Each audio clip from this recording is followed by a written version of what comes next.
आप सबका हिंदी सत्संग में आज स्वागत है। और अब हम सत्संग को आगे बढ़ाते हैं। और अभी हम गुरु स्तोत्रम पढ़ेंगे और फिर हम आगे बढ़ेंगे। अखंड मंडलाकारं व्याप्तं येन चराचरं तत्पदं दर्शितं येन तस्मै श्री गुरुवे नमः। अज्ञानतिमिरान्धस्य ज्ञानञ्जनशलाकया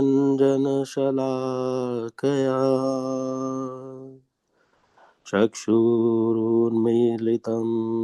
येन तस्मै श्री गुरुवे नमः।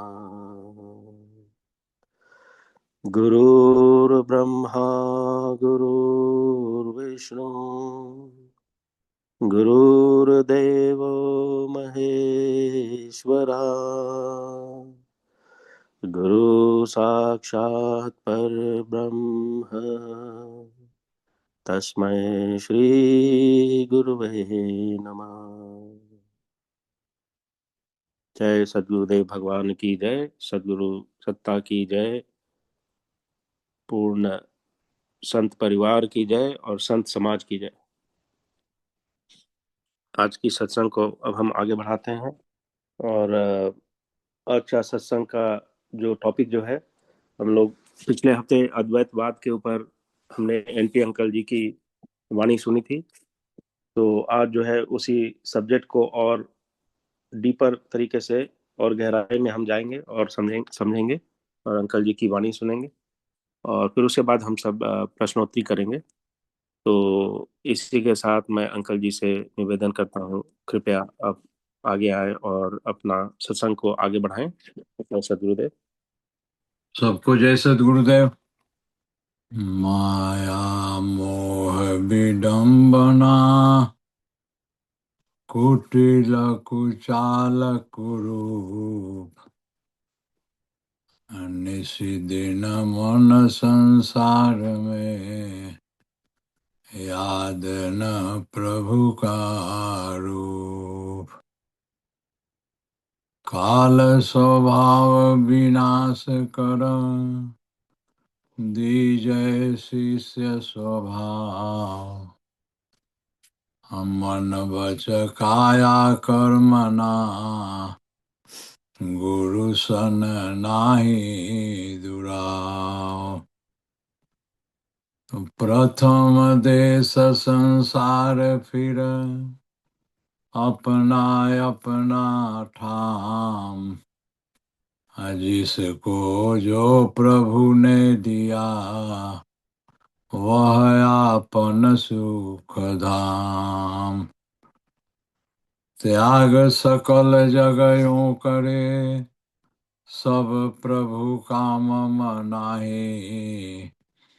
मैं भी प्रभु के जनन में सो प्रभु बस मम माहि। माया प्रभु की शक्ति है जन प्रभु का है दास। शक्ति भक्त एक संग रहे रक्षक है प्रभु पास। तो माया लोक छोड़ाई के चेतन लोक निवास। सदगुरु ताको जानिए भक्ति मुक्ति ते ही पास। सदगुरु ज्ञान स्वरूप है सोत महान दयाय।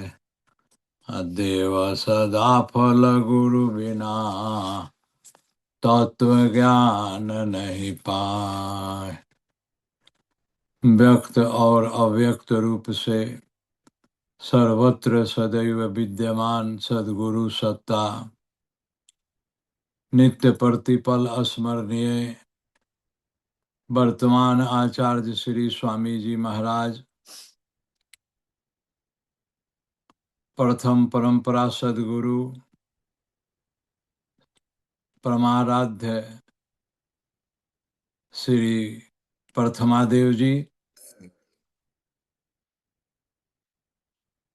ब्रह्म विद्या विहंगम योग संस्थान के अध्यक्ष एवं सदगुरु पद के उत्तराधिकारी संत प्रवर सुपूज्य श्री विज्ञान देव जी महाराज, ब्रह्म विद्या विहंगम योग के अंतर्राष्ट्रीय प्रचारक पूज्य श्रद्धेय श्री नामदेव जी महाराज, पूजनीय माता जी, सबके चरणों में कोटि कोटि प्रणाम, कोटि कोटि वंदन। तथा आज के इस साप्ताहिक सत्संग में जो नॉर्थ अमेरिका इंस्टीट्यूट ऑफ विहंगम योगा के तत्वाधान में कई सप्ताहों से संचालित है, इस सत्संग में उपस्थित, जहाँ तक अटेंडीज लिस्ट में मैं नाम देख रहा हूँ, उसमें उपस्थित श्री निरंजन जी कैलिफोर्निया से आप सत्संग का संचालन कर रहे हैं। सीताराम बाबू इंडिया से, अनुराधा सिंह, गोविंद जी इंडिया से, नीरू देवी जी इंडिया से, संजय कुमार सिन्हा जी इंडिया से, सीमा जी कैलिफोर्निया से, सुनील जी अमेरिका से, राधा जी, रोहित मिश्रा जी दिल्ली से, अमित जी सिएटल से, श्रीरंग जी अमेरिका से, एवं अन्य भी कई नाम हैं जिनको मैं समयाभाव के कारण उनका नाम मैं संबोधित नहीं कर सका, लेकिन सबको हमारी तरफ से मैं अपने हृदय की गहराई से सबको इस सत्संग में उपस्थित होने के लिए सारे दिव्य आत्माओं को मैं अपने तरफ से अभिनंदन करता हूँ, स्वागत करता हूँ, सबको नमन करता हूँ और सबको जय सद्गुरुदेव कहते हुए मैं अब इस सत्संग की कड़ी को आगे बढ़ाना चाहूँगा। पिछले दिन गत शनिवार को हम लोगों ने अद्वैतवाद पर चर्चा किया था और अद्वैतवाद के संदर्भ में उस 12 महावाक्यों का भी मैंने चर्चा किया था कि वे 12 महावाक्य क्या हैं जो अद्वैतवाद के संदर्भ में कहे गए हैं अद्वैतवाद के अनुयायियों और विद्वानों के द्वारा। तो मैं आज इस संदर्भ में कहना चाहूँगा कि अद्वैतवाद का जो सिद्धांत है, उस सिद्धांत के अनुयायी या तथाकथित अद्वैतवाद विद्वान भी हम कह सकते हैं, वे सभी उन 12 वाक्यों के आधार पर ही अध्यात्म का जो महत्वपूर्ण प्रश्न है, मैं कौन हूँ, उसका शीघ्र समाधान कर देते हैं। उन 12 वाक्यों के आधार पर ही, जो 12 वाक्य हैं, अहम ब्रह्मास्मि, जिसकी चर्चा हम लोगों ने किया था, अहम ब्रह्मास्मि तत्वमसि, अयम आत्मा ब्रह्म, प्रज्ञानम ब्रह्म, ब्रह्म सत्यम जगत मिथ्या, या इस तरह से कई और अन्य 12 महावाक्य भी हैं जिनकी चर्चा मैं आज नहीं करूँगा, जो वह प्रासंगिक नहीं है। इसकी चर्चा हम लोगों ने पिछले शनिवार को भी किया था। तो हमारे कहने का तात्पर्य है कि जितने भी अद्वैतवाद सिद्धांत के अनुयायी हैं या अद्वैतवादी विद्वान, उन सभी 12 वाक्यों का अर्थ एक ही प्रश्न, आध्यात्मिक प्रश्न जो मैं कौन हूं, उसका उन 12 वाक्यों के आधार पर ही उसका अर्थ बताते हुए और उसका शीघ्र समाधान कर देते हैं। अब और कैसे समाधान करते हैं? तर्क युक्ति के आधार पर, लॉजिक के आधार पर। उनका एक अपना लॉजिक है जो तर्क युक्ति के आधार पर वो सभी वाक्यों का, और सबों के अंदर एक ही प्रश्न, सारे महावाक्य जो हैं एक ही प्रश्न की ओर संकेत करते हैं कि मैं कौन हूँ। यह अध्यात्म का एक बहुत बड़ा और प्राथमिक प्रश्न है कि मैं कौन हूँ। तो और उस महावाक्य में वे क्या सिद्ध करने का प्रयास करते हैं? सिद्ध करने का प्रयास करते हैं कि आत्म तत्व क्या है, ब्रह्म क्या है, और उनके सिद्धांत के अनुसार सब कुछ ब्रह्म है, सब कुछ ब्रह्म है। वे आत्मा और ब्रह्म को भिन्न नहीं बताते हैं, दोनों में भिन्न, दोनों में किसी भी प्रकार की भिन्नता वह नहीं बताते हैं। कहते हैं कि सब कुछ ब्रह्म है, आत्मा भी ब्रह्म ही है।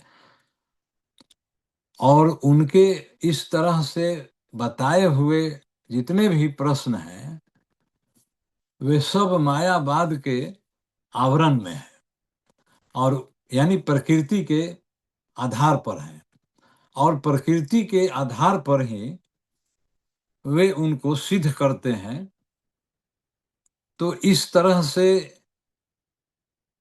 जब वे प्रयास करते हैं तो कोई अध्यात्म का सही मायने में जो जिज्ञासु है उसके लिए इन प्रश्नों का इन महावाक्यों के माध्यम से जो प्रश्न का उत्तर देते हैं वे मैं कौन हूँ, वह समझने में बड़ा ही दुरूह और जटिल बन जाता है।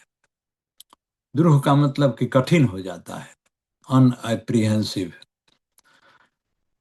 तो उसका अर्थ लगा करके वे एक ही निष्कर्ष पर पहुंचते हैं कि सब कुछ ब्रह्म है। एक ही निष्कर्ष पर पहुंचते हैं कि सब कुछ ब्रह्म है।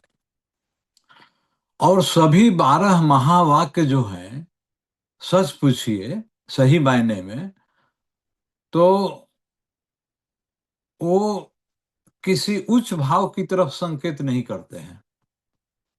वे सभी 12 महावाक्य जो है किसी उच्च भाव की तरफ संकेत नहीं करते हैं, लेकिन उनके अनुसार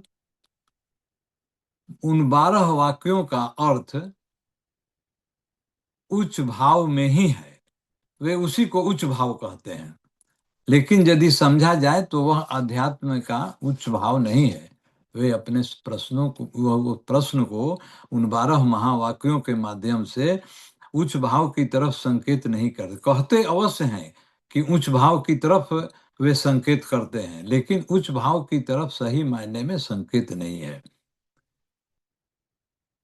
और यदि कहा जाए कि इसका कारण क्या है, इसका कारण है कि वहां पर साधन शून्यता है, साधन का अभाव है। साधन मतलब साधन योगाभ्यास, वहां पर साधन का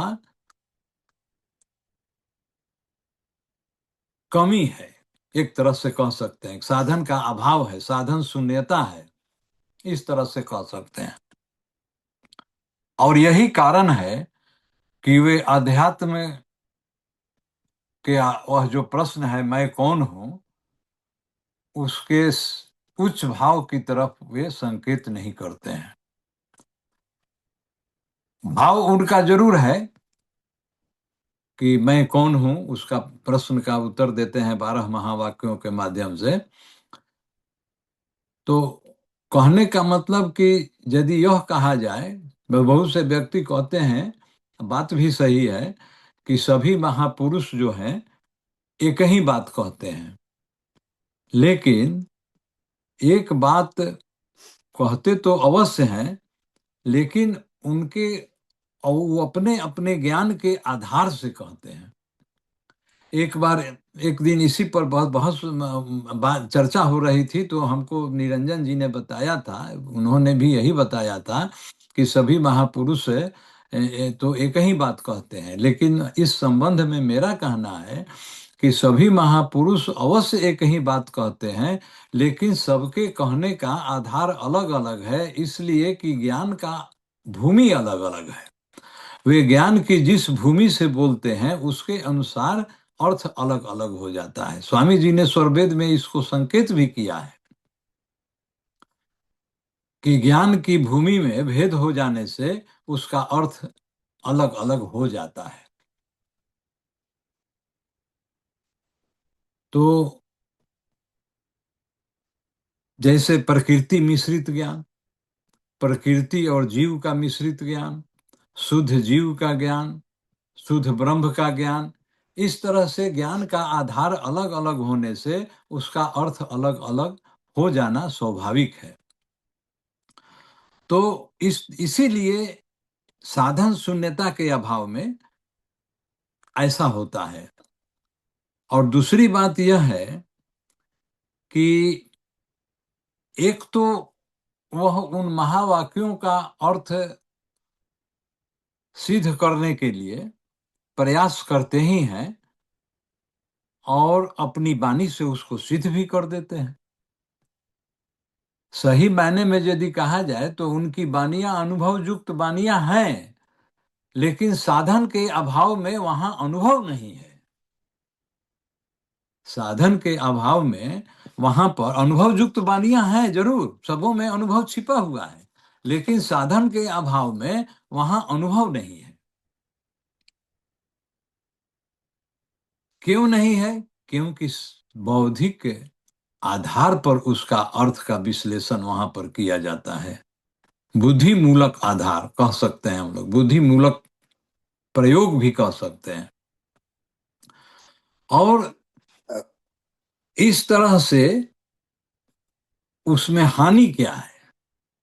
हानि यह है कि सही मायने में जो उत्तम जिज्ञासु हैं, जो अध्यात्म के उत्तम जिज्ञासु हैं, उनका जीवन तो नष्ट हो ही रहा है। उनका जीवन तो सही मायने में नष्ट हो ही रहा है, और उनका अपना जीवन भी नष्ट हो रहा है। प्रथमा देव जी अपने आध्यात्मिक आलेख में उन लोगों के बारे में कहते हैं क्या, कि उनका अपना जीवन भी नष्ट हो रहा है, और अध्यात्म के जो उत्तम जिज्ञासु हैं उनका जीवन भी नष्ट हो रहा है। और तो और उसमें बहुत से लोग अपने नाम के आगे गुरु और सदगुरु भी लगाए हुए हैं। तो इस तरह से आध्यात्मिक जगत को यही हानि है। अध्यात्मवाद के सिद्धांत के अनुसार, सिद्धांत जरूर अनुभव युक्त, अनुभव की तरफ संकेत करता है, लेकिन अनुभव नहीं है। क्यों नहीं है? इसलिए कि वहां साधन नहीं है, साधन शून्यता है।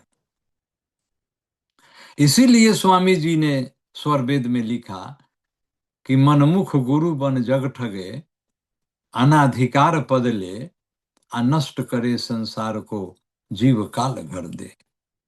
श्रुत ज्ञान धारा चली, आ जगत गुरु जन सोए, आ साधन शून्य वे गुरु नहीं, जीवन मुक्त गुरु है। वर्तमान आचार्य श्री इस स्वरवेद के दोहे को अपनी अमृत वाणी में अक्सर गाया करते हैं। तो इस तरह से अध्यात्म के जो प्रश्न हैं, मैं कौन हूं, और जो 12 वाक्यों के माध्यम से उसको सिद्ध करने का प्रयास करते हैं, तो वह है, उसका कारण यही है कि साधन का अभाव। जैसे मान लीजिए कि वहां पर यह कहा जाता है, हम लोग पिछले दिन चर्चा किए थे तत्वम 80 का भी, तत्वम असि क्या है? तत्वम असि है क्या कि वह तू है। वह तू है माने कि तू ही वह ब्रह्म है।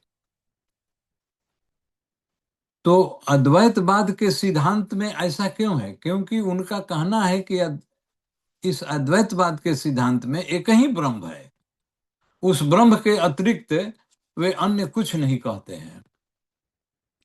तो अब हम लोग इस पर विचार करें कि यदि एक ही ब्रह्म है, स्वामी जी ने, हम लोग इसकी चर्चा पाएंगे स्वरवेद में स्वामी जी ने क्या क्या कहा है और किस तरह से अद्वैतवादी एक विद्वान से उनका सत्संग वार्तालाप हुआ है। फिर हम, लेकिन उसके पहले थोड़ा मैं कहना चाहूँगा कि यदि अद्वैतवाद के सिद्धांत में यह है कि एक ही ब्रह्म है, तो यदि एक ही ब्रह्म है तब दूसरी सत्ता की कल्पना क्यों कर लिए? कहते हैं ना कि तत्वमसि माने वह तू है। कहने का मतलब कि वह अलग है और तू अलग है। और कहते हैं कि तुम ही ब्रह्म हो, सब कुछ ब्रह्म है, ब्रह्म के अतिरिक्त अन्य कुछ भी नहीं है। तो स्वामी जी का कहना है कि जब एक ही ब्रह्म है तब दूसरी सत्ता की कल्पना आप क्यों कर रहे हैं? क्यों कह रहे हैं कि अहम ब्रह्मास्मि? क्यों कह रहे हैं कि अयम आत्मा ब्रह्म? क्यों कह रहे हैं कि प्रज्ञानम ब्रह्म? क्यों कह रहे हैं कि तत्वम असि? ये सारे वाक्यों के अर्थ में, सारे वाक्यों का अर्थ यदि विवेचन किया जाए तो सही मायने में आप उस निष्कर्ष पर पहुंचेंगे कि दो सत्ताओं के बारे में वे संकेत करते हैं, लेकिन मानते नहीं है वे इस सिद्धांत, अपने सिद्धांत के अनुसार यही मान कर बैठे हुए हैं कि सब कुछ ब्रह्म है। तो स्वामी जी का कहना है कि यदि सब कुछ ब्रह्म है तब दूसरी सत्ता की कल्पना आप क्यों करते हैं? जब एक से भिन्न दूसरी वस्तु, जब एक से भिन्न दूसरी वस्तु अद्वैतवाद के सिद्धांत में है ही नहीं, तो अब आप किससे कहते हैं कि अहम ब्रह्मास्मि, मैं ब्रह्म हूं? मैं ब्रह्म हूं आप कहते हैं ना। अद्वैतवाद के विद्वानों से स्वामी जी ने कहा कि आप तो कहते हैं कि मैं ब्रह्म हूं, अहम ब्रह्मास्मि, मैं ब्रह्म हूं, लेकिन अहम ब्रह्मास्मि तो यह एक अनुभव युक्त वाणी है, जिसको स्वामी जी ने स्वरवेद के माध्यम से और अपने साधना की गहराई से सिद्ध भी किया है। और हम लोगों ने सत्संग में अहम ब्रह्मास्मि पर बहुत विशद वर्णन भी किए थे, इसका बहुत विस्तार में हम लोग चर्चा भी किए हैं कि अहम ब्रह्म एक तो स्थिति है, अहम ब्रह्म आत्मा के पतन में और उत्थान में, दोनों स्थितियों में, उत्थान में अहम ब्रह्मास्मि एक स्थिति ऐसी आती है जिस अहम ब्रह्मास्मि को दोष कहा गया है। जब जीवात्मा शुद्ध हो जाती है, प्रकृति से विमुक्त हो जाती है, पृथक हो जाती है, तो शुद्ध अवस्था में इसको अहम ब्रह्मास्मि का यह दोष जो है उसके अंदर अनुभव होता है कि मैं ही ब्रह्म हूं। और जब पतन होता है, ब्रह्मानंद से जब वियोग होता है, तो वहां भी अहम ब्रह्मास्मि का भाव उत्पन्न होता है। तो अहम ब्रह्मास्मि वहां का संकेत करता है, न कि केवल साधारण इसका अर्थ लिया जाए कि मैं ही ब्रह्म हूं। उस साधारण अर्थ के संदर्भ में अहम ब्रह्मास्मि का अर्थ नहीं है। मैं ब्रह्म हूं, ये तो साधारण अर्थ हुआ, सामान्य अर्थ हुआ, सर्व सामान्य के लिए कि मैं ही ब्रह्म हूं। लेकिन इसका अनुभव युक्त अर्थ क्या है, उसका संकेत कुछ और है, जिसकी चर्चा स्वामी जी ने स्वरवेद में किया, या जिन्होंने स्वामी जी ने अपनी साधना की गहराई में समाधि जन अवस्था में जाकर के ब्रह्म का साक्षात्कार किया था और कहा था कि ब्रह्म जो है जीव नहीं है, या जीव ब्रह्म नहीं है। जीव कदापि ब्रह्म नहीं हो सकता, ब्रह्म कदापि जीव नहीं हो सकता। जीव जीव है, ब्रह्म ब्रह्म है। ऐसा नहीं है कि सब कुछ ब्रह्म है, लेकिन अद्वैतवाद सिद्धांत के अनुसार कहा जाता है कि मैं ही ब्रह्म हूं। तो इस तरह से, और इन वैदिक वाक्यों का प्रयोग इसी तरह से वहाँ अध्यात्म अद्वैतवाद में किया जाता है। वह तू है, यह वाक्य भी अपने से भिन्न वस्तु का निर्देश करता है। यह तत्वम असि जो है कि वह तू है, इसमें भी अपने से भिन्न वस्तु का संकेत मिलता है। लेकिन अद्वैतवाद में तो ऐसा है, सभी महावाक्य यही संकेत करते हैं कि मैं क्या हूं। तो जब सभी महावाक्य इसी तरह का संकेत करते हैं,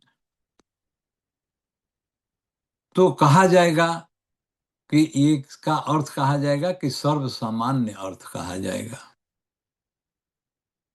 सर्वसामान्य अर्थ कहा जाएगा और उच्च भाव को रखने वाला अर्थ नहीं कहा जाएगा। तत्वम असि में जैसे कहा गया कि वह तू है, तो यह महावाक्य जो संकेत करता है, तो यही संकेत करता है कि तू ब्रह्म है, तू वही है। लेकिन वास्तव में ब्रह्म का साक्षात्कार, आप रियल सेंस में यदि ब्रह्म का साक्षात्कार करिए तो कब होता है? विहंगम योग के सिद्धांत के अनुसार, स्वामी जी के सिद्धांत के अनुसार, नित्य अनादि सदगुरु के ज्ञान सिद्धांत के अनुसार, अमत जो ज्ञान है, संत मत जो अमत है, संत मत के ज्ञान के अनुसार क्या होता है? जब किसी भी अधिकारी जिज्ञासु को, जिज्ञासु आत्मा को गुरु अपनी शक्ति से उसका प्रकाश द्वार खोल देता है। ब्रह्म का साक्षात्कार के पहले क्या करता है गुरु? उसका प्रकाश द्वार, जिसको हम लोग दसम द्वार कहते हैं, उसका प्रकाश द्वार खोल देता है। और तब उस प्रकाश के उदय होने पर वह अनुभव करता है कि मैं कौन हूं। उस प्रकाश द्वार के जब प्रकाश द्वार जब गुरु खोल देता है, तो उस प्रकाश, तो उसके द्वारा प्रकाश का जब उदय होता है, तब वह जिज्ञासु को पता चलता है, अनुभव होता है कि मैं कौन हूं। तो यह तत्व जो मैं है, जो मैं यह तत्व है जिसका संकेत अद्वैतवादी सिद्धांत में किया गया है, तब मालूम होता है कि यह मैं तत्व क्या है। मैं तत्व का दृष्टिगोचर वहां पर होता है। तो इसी तत्व ज्ञान को अद्वैतवाद से संदर्भित सभी महावाक्य संकेत करते हैं, इसी तत्व ज्ञान को, मैं कौन हूं। लेकिन वह अपनी तरह से करते हैं। अद्वैतवाद की झलक में जितने भी वाक्य हैं, अद्वैतवाद के संदर्भ में जितने भी वाक्य हैं, उनके ऐसे ही अर्थ हैं। परंतु साधन शून्यता के कारण, साधन का अभाव होने के कारण वितंडावाद है और अर्थ का अनर्थ है। और उसी अनर्थ का संसार में उपार्जन भी होता है, उसी अनर्थ का।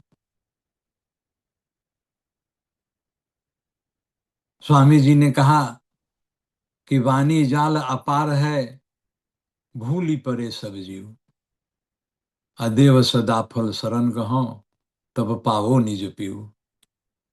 तो अध्यात्मवाद भी इसी इन्हीं सब के कारण स्वामी जी ने स्वरवेद में लिखा कि वाणी जाल अपार है। किसी सत्य बात को सिद्ध करने के लिए अपने तर्क से प्रयास करना, यही वाणी जाल अपार है। और इसीलिए स्वामी जी, परमाराध्य सदगुरु सदाफल देव जी महाराज एक बार अपने भ्रमण काल में मुरादाबाद जाते हैं। अब मैं उस विषय पर आता हूं कि स्वामी जी का सत्संग वार्तालाप कैसे हुआ। तो वे जब मुरादाबाद जाते हैं, मैं पहले बता चुका हूं कि स्वामी जी अपने भ्रमण काल में एकाकी भ्रमण करते थे, उनके साथ कोई रहता नहीं था, और कई जगह जाते थे। छात्रालय में जाते थे, प्राध्यापकों के पास जाते थे, अध्यापकों के पास जाते थे, विद्वानों, संतों, महात्माओं, साधु लोगों के पास जाते थे। इस तरह से कई जगह धार्मिक संगठनों में जाते थे, उसका उत्तर देते थे, शंका समाधान करते थे, सत्संग वार्तालाप करते थे, और सत्संग के गूढ़ रहस्यों का वर्णन करते थे, चर्चा करते थे। तो उसी क्रम में एक बार स्वामी जी मुरादाबाद पहुंच गए, और मुरादाबाद में उनको जिस अद्वैतवाद के विद्वान से सत्संग वार्तालाप होता है, वे विद्वान जो थे उनका नाम था, ये उनका नाम था ज्वाला प्रसाद मिश्र, पंडित ज्वाला प्रसाद मिश्र। उस समय के प्रसिद्ध अद्वैतवादी विद्वान थे। तो स्वामी जी को उनसे सत्संग वार्तालाप हुआ था, और स्वामी जी ने उनसे प्रश्न पूछा। सदगुरु सदाफल देव जी महाराज ने, जो हमारे अभ्यास स्थित सदगुरु हैं, तो उन्होंने ज्वाला प्रसाद मिश्र, जो उस समय के प्रसिद्ध अद्वैतवादी विद्वान थे, उनसे प्रश्न पूछे। उनका प्रश्न था कि संसार क्या वस्तु है। इन सारी बातों को प्रथमा देव जी ने अपनी पुस्तक दिव्य जीवन कथा में वर्णन किया है। आप उस दिव्य जीवन कथा पढ़ सकते हैं, पढ़ना चाहिए। दिव्य जीवन कथा स्वामी जी के जीवन कथा का इतिहास है। दिव्य जीवन कथा जो पुस्तक है, वह स्वामी जी के जीवन कथा का इतिहास है।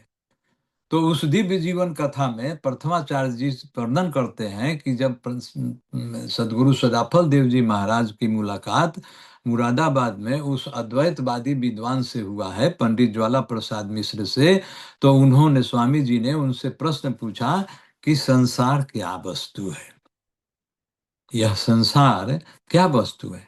और इसके अतिरिक्त भी उन्होंने कई प्रश्न पूछे हैं, जैसे जीव, ब्रह्म, प्रकृति के संबंध में भी उन्होंने पूछा है कि जीव, ब्रह्म, प्रकृति ये तीनों अनादि वस्तु हैं, या प्रकृति और ब्रह्म ही दोनों अनादि हैं। इस तरह से कई प्रश्न पूछे हैं, दिव्य जीवन कथा में इसकी चर्चा है।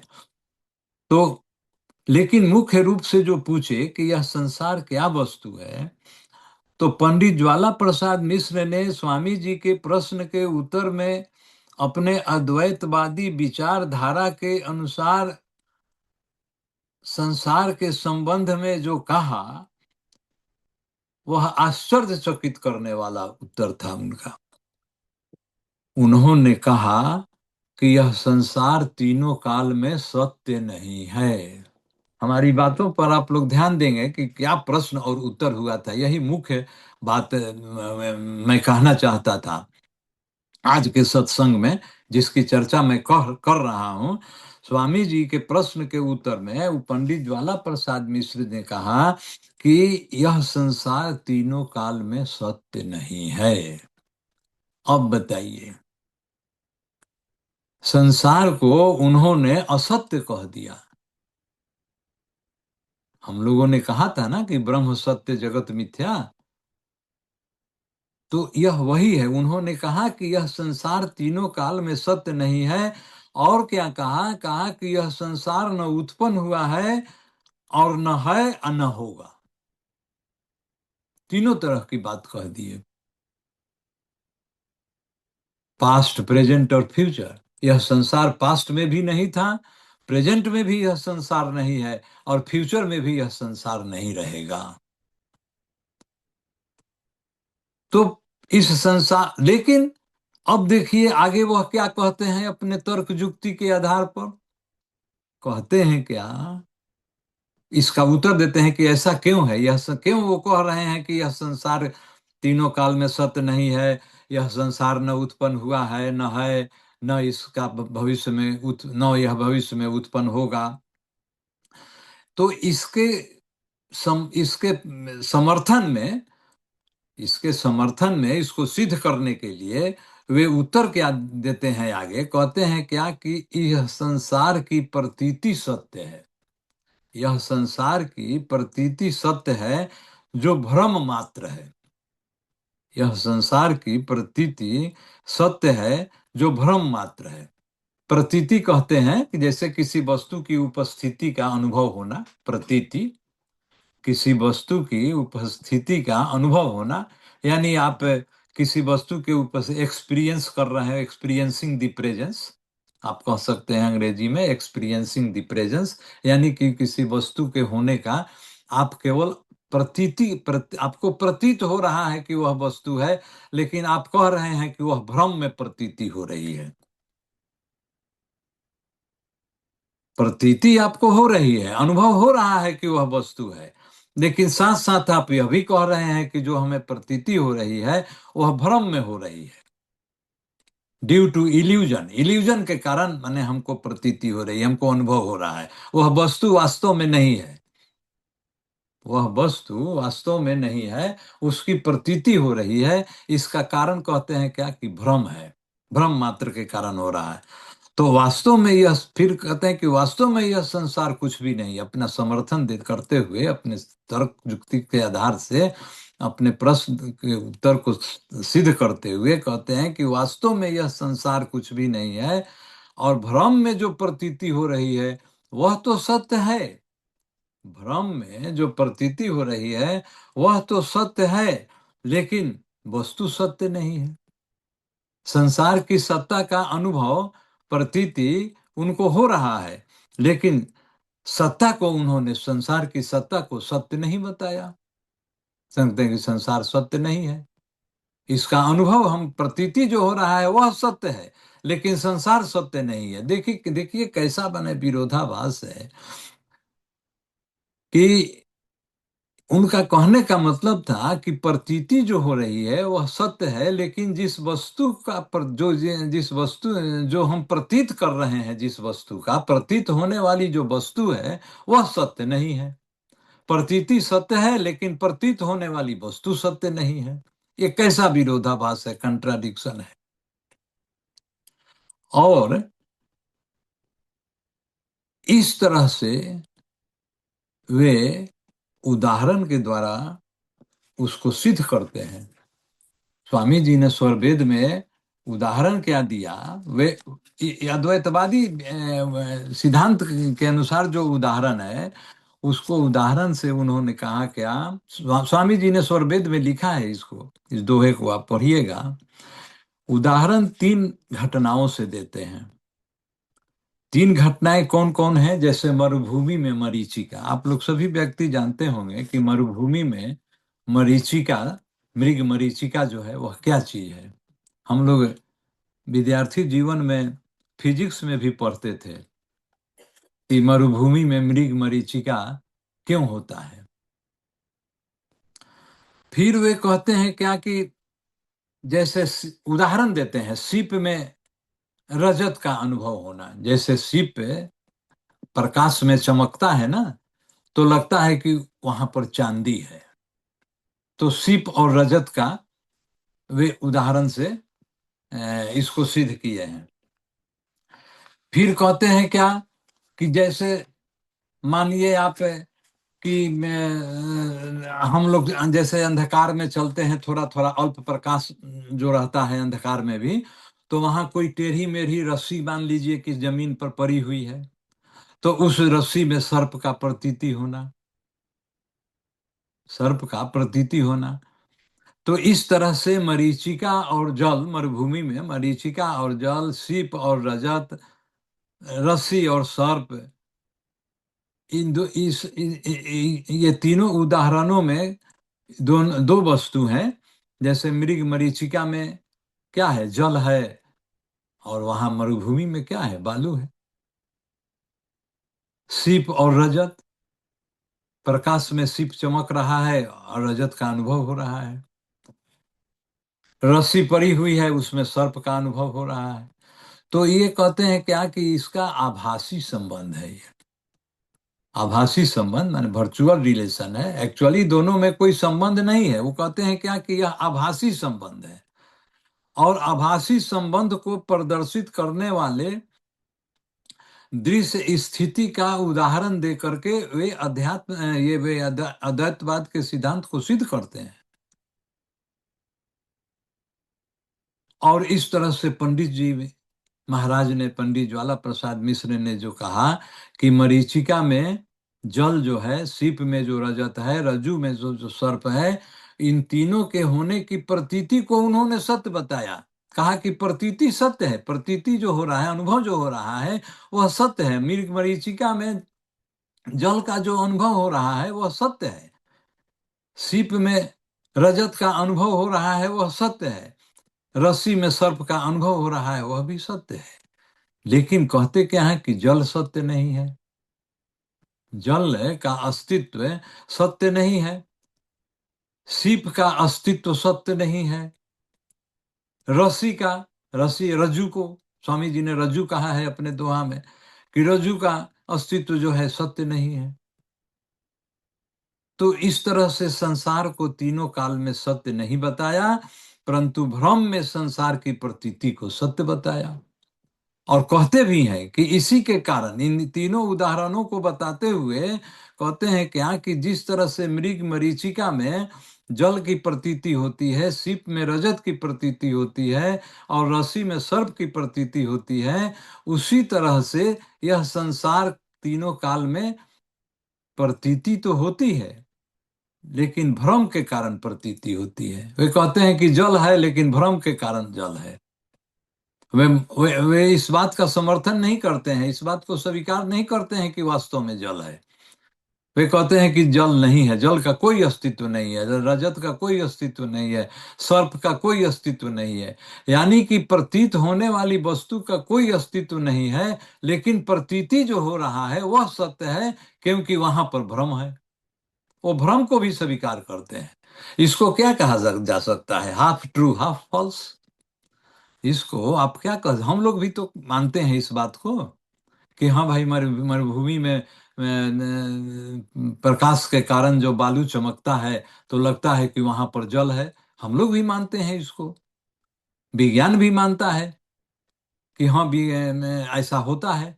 लेकिन विज्ञान साथ साथ यह भी तो कहता है कि ये तीनों प्रकाशीय घटना है, ये लाइट के रिफ्रैक्शन के कारण होता है। हम लोग रिफ्रैक्शन पढ़े थे विद्यार्थी जीवन में कि लाइट का रिफ्रैक्शन क्या है।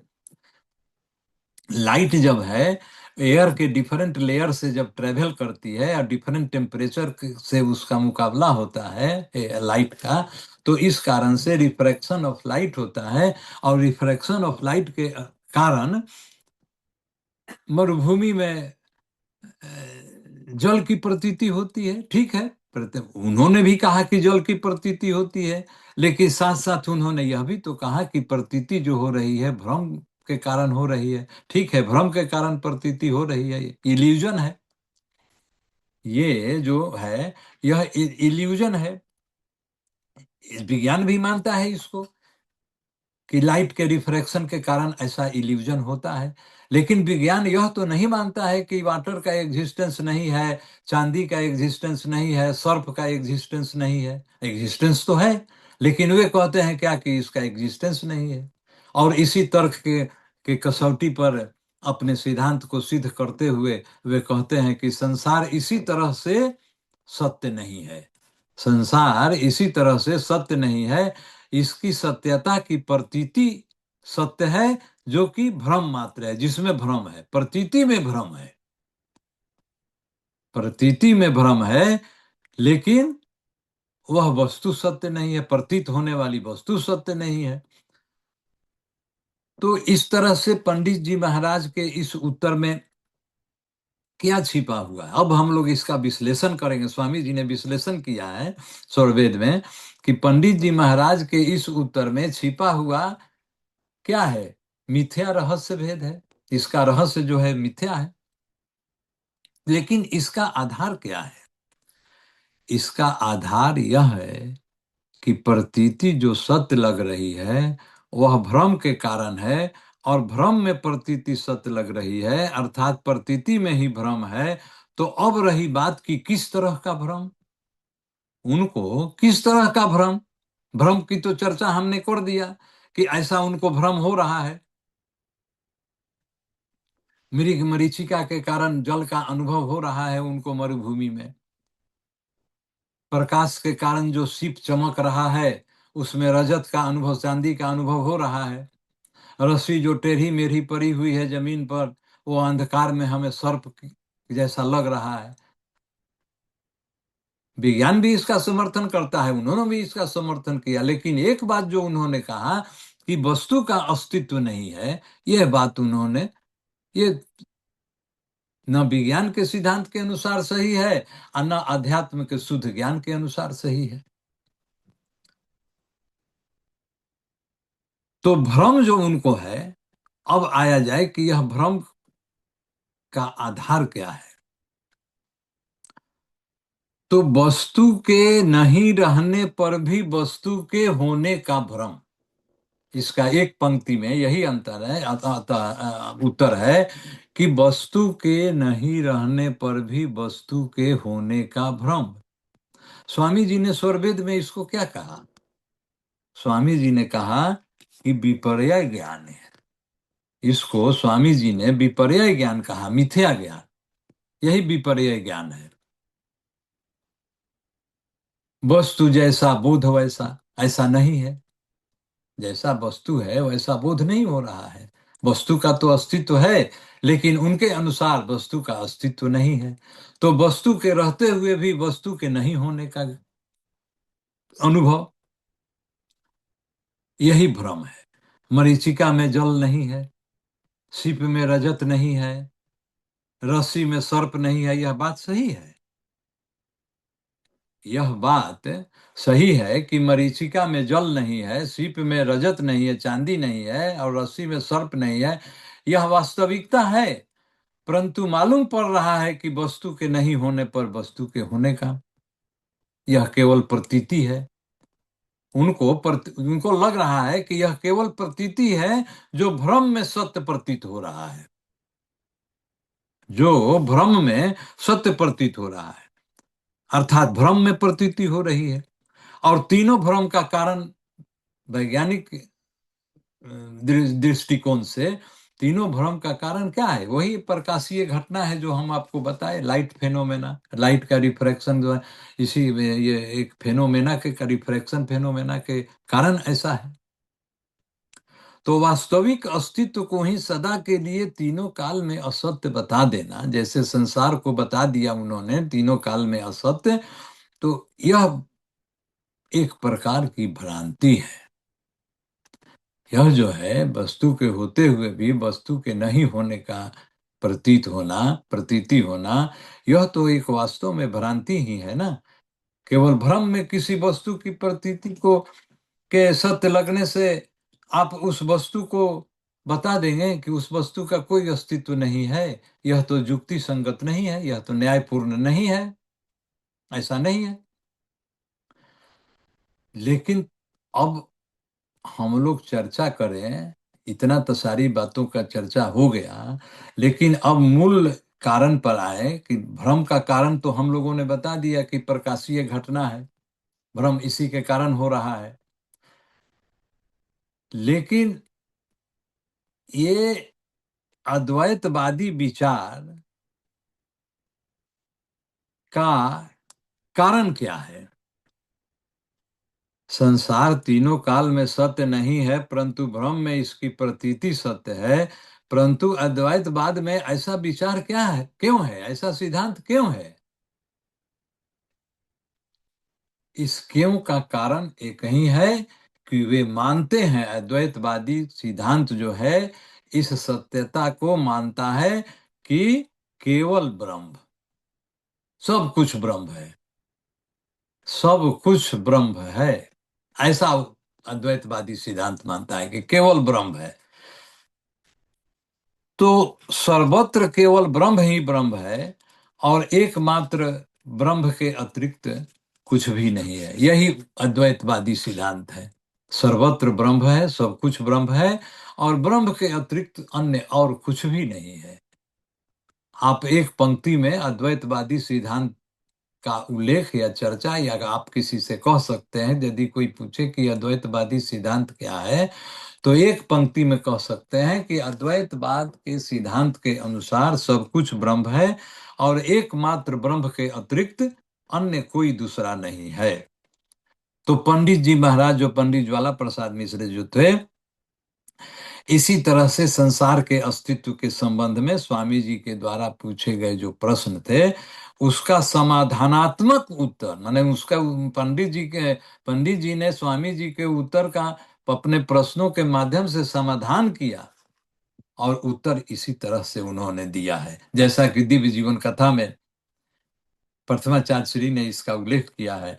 और स्वामी जी ने स्वरवेद में दोहा के माध्यम से इसके बारे में क्या कहा है। स्वामी जी कहते हैं, भेद सार में आप पढ़ेंगे, भेद सार जो है, मैं बता दूं, मैं पहले भी कई बार बताया हूं, भेद सार जो है स्वामी जी ने अपने 26 वर्ष की अवस्था में लिखा था। हालांकि यह, यद्यपि कि यह स्वरवेद पुस्तक के अंत में लिखा हुआ है, अंत में जोड़ा गया है, लेकिन खष्ट मंडल का खष्ट अध्याय है, छठा मंडल का छठा अध्याय जिसमें भेद सार है, उसमें अनेकों दोहे हैं। तो उसमें अद्वैतवाद के बारे में है, स्वामी जी ने प्रकृति के बारे में भी लिखा है, कई विषयों पर लिखा है स्वामी जी ने।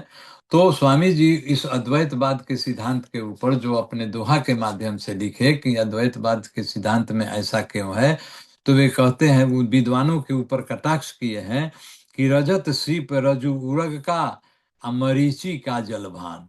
रजत, आप स्वामी जी के पंक्ति को पकड़िए, रजत सीप रजु उरग का, मरीचि का जलभान, उदाहरण अद्वैत में देत सकल विद्वान। अद्वैतवाद के सारे विद्वान जो है उदाहरण के द्वारा अपने तर्क को सिद्ध करते हैं, तर्क युक्ति के आधार पर सिद्ध करते हैं। जैसे रजत और सीप, रजु और उरग, रजु कहते हैं रस्सी को, उरग कहते हैं सर्प को, रज्जु और उरग, स्वामी जी ने रज्जु और उरग शब्द का प्रयोग किया है। उसका अर्थ है, रज्जु का मतलब रस्सी, उरग का मतलब सर्प। तो रजत सीप रज्जु उरग का, मरीचि का जलभान, मृग मरीचिका में जल का भान होना। उदाहरण अद्वैत में देत सकल विद्वान। अद्वैतवाद के जो विद्वान हैं इसी तरह से अपने अद्वैतवादी सिद्धांत को अपने विचारों से तर्क युक्ति के आधार पर उसको सिद्ध करते हैं, सिद्ध करने का प्रयास किए हैं, करते नहीं कह सकते हैं, उन्होंने सिद्ध किया है।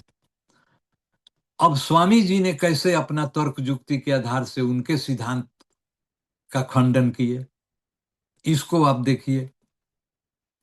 स्वामी जी कहते हैं क्या, स्वरवेद के दोहे में, रजत सीप रजु उरग का, मरीचि का जलभान, और उदाहरण अद्वैत में देत सकल विद्वान। तो स्वामी जी ने जो सिद्धांत का खंडन किया, जो जिस तरह से जिस उदाहरण को दे करके उन्होंने खंडन किया, तो स्वामी जी का कहना है, आप पहले दोहा में बता देता हूं, स्वामी जी ने का दोहा है कि एक दृष्टा एक सीप है, रजत तीसरा भान। स्वामी जी कहते हैं कि एक दृष्टा एक सीप है, रजत तीसरा भान, यहाँ ब्रह्म से भिन्न को जामे ब्रह्म जगान।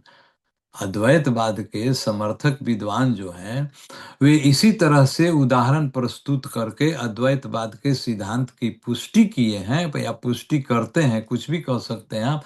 और इस तरह से क्या है, वे सिद्धांत को दोषपूर्ण बताते हैं, सिद्धांत को ही दोषपूर्ण और भ्रामक बना दिए हैं। जो असल में ब्रह्म है या ब्रह्म नहीं है, यह जो अध्यात्मवाद का जो सिद्धांत है, मैं कौन हूं, यह भी एक प्रश्न है अध्यात्मवाद का। तो इसको जो है उदाहरण प्रस्तुत करके अद्वैतवादी विद्वानों ने इसको और इल्यूसिव बना दिया, भ्रामक बना दिया और इसमें भ्रम फैला दिया। इसीलिए अद्वैतवाद के सिद्धांत को जानना आवश्यक है, क्योंकि अद्वैतवाद के सिद्धांत को जब सही मायने में हम नहीं जानेंगे तो हो सकता है कि हमको स्वामी जी के ज्ञान में भी भ्रम पैदा हो जाए। बहुत से लोगों को ऐसा है, होता है, वे बहुत सी किताबों को पढ़ते हैं और हर जगह वैसा साधन का उपलब्धि नहीं बताया गया है, सब जगह साधन का अभाव है। तो इस तरह से जो सही ज्ञान है उसी में भ्रम उत्पन्न हो जाएगा। तो भ्रम उत्पन्न कब नहीं होगा? जब अद्वैतवाद के सिद्धांत को हम जानेंगे, उस पर गहन रूप से विचार करेंगे। तो गौरतलब बात क्या है? गौरतलब बात है कि देखिए, स्वामी जी कहते हैं ना कि एक दृष्टा एक सीप है, रजत तीसरा भान। इसमें कितनी वस्तुएं आ गई। एक दृष्टा हो गया, जिसको अनुभव हो रहा है, जो देख रहा है सीप को, जो देख रहा है जल को, जो देख रहा है रस्सी को, तो एक दृष्टा हो गया। और एक सीप हो गया, और एक चांदी हो गया। तीन वस्तुएं हो गई। स्वामी जी कहते हैं अपने दोहे में कि तीन वस्तुएं हो गई। एक दृष्टा एक सीप है, रजत तीसरा भान। तीन वस्तुएं हो गई। एक वस्तु तो वह हो गया जो एक दृष्टा, जो व्यक्ति है। और एक सीप है, सीप में जिस चांदी का अनुभव हो रहा है, जिस सीप में चांदी का अनुभव हो रहा है। और और तीसरा वस्तु चांदी है। तो अब हम लोग विचार करें कि क्या यह तीनों वस्तु अस्तित्वमान या अस्तित्वमान नहीं है? इनका एग्जिस्टेंस नहीं है? ये एग्जिस्टेंट नहीं है?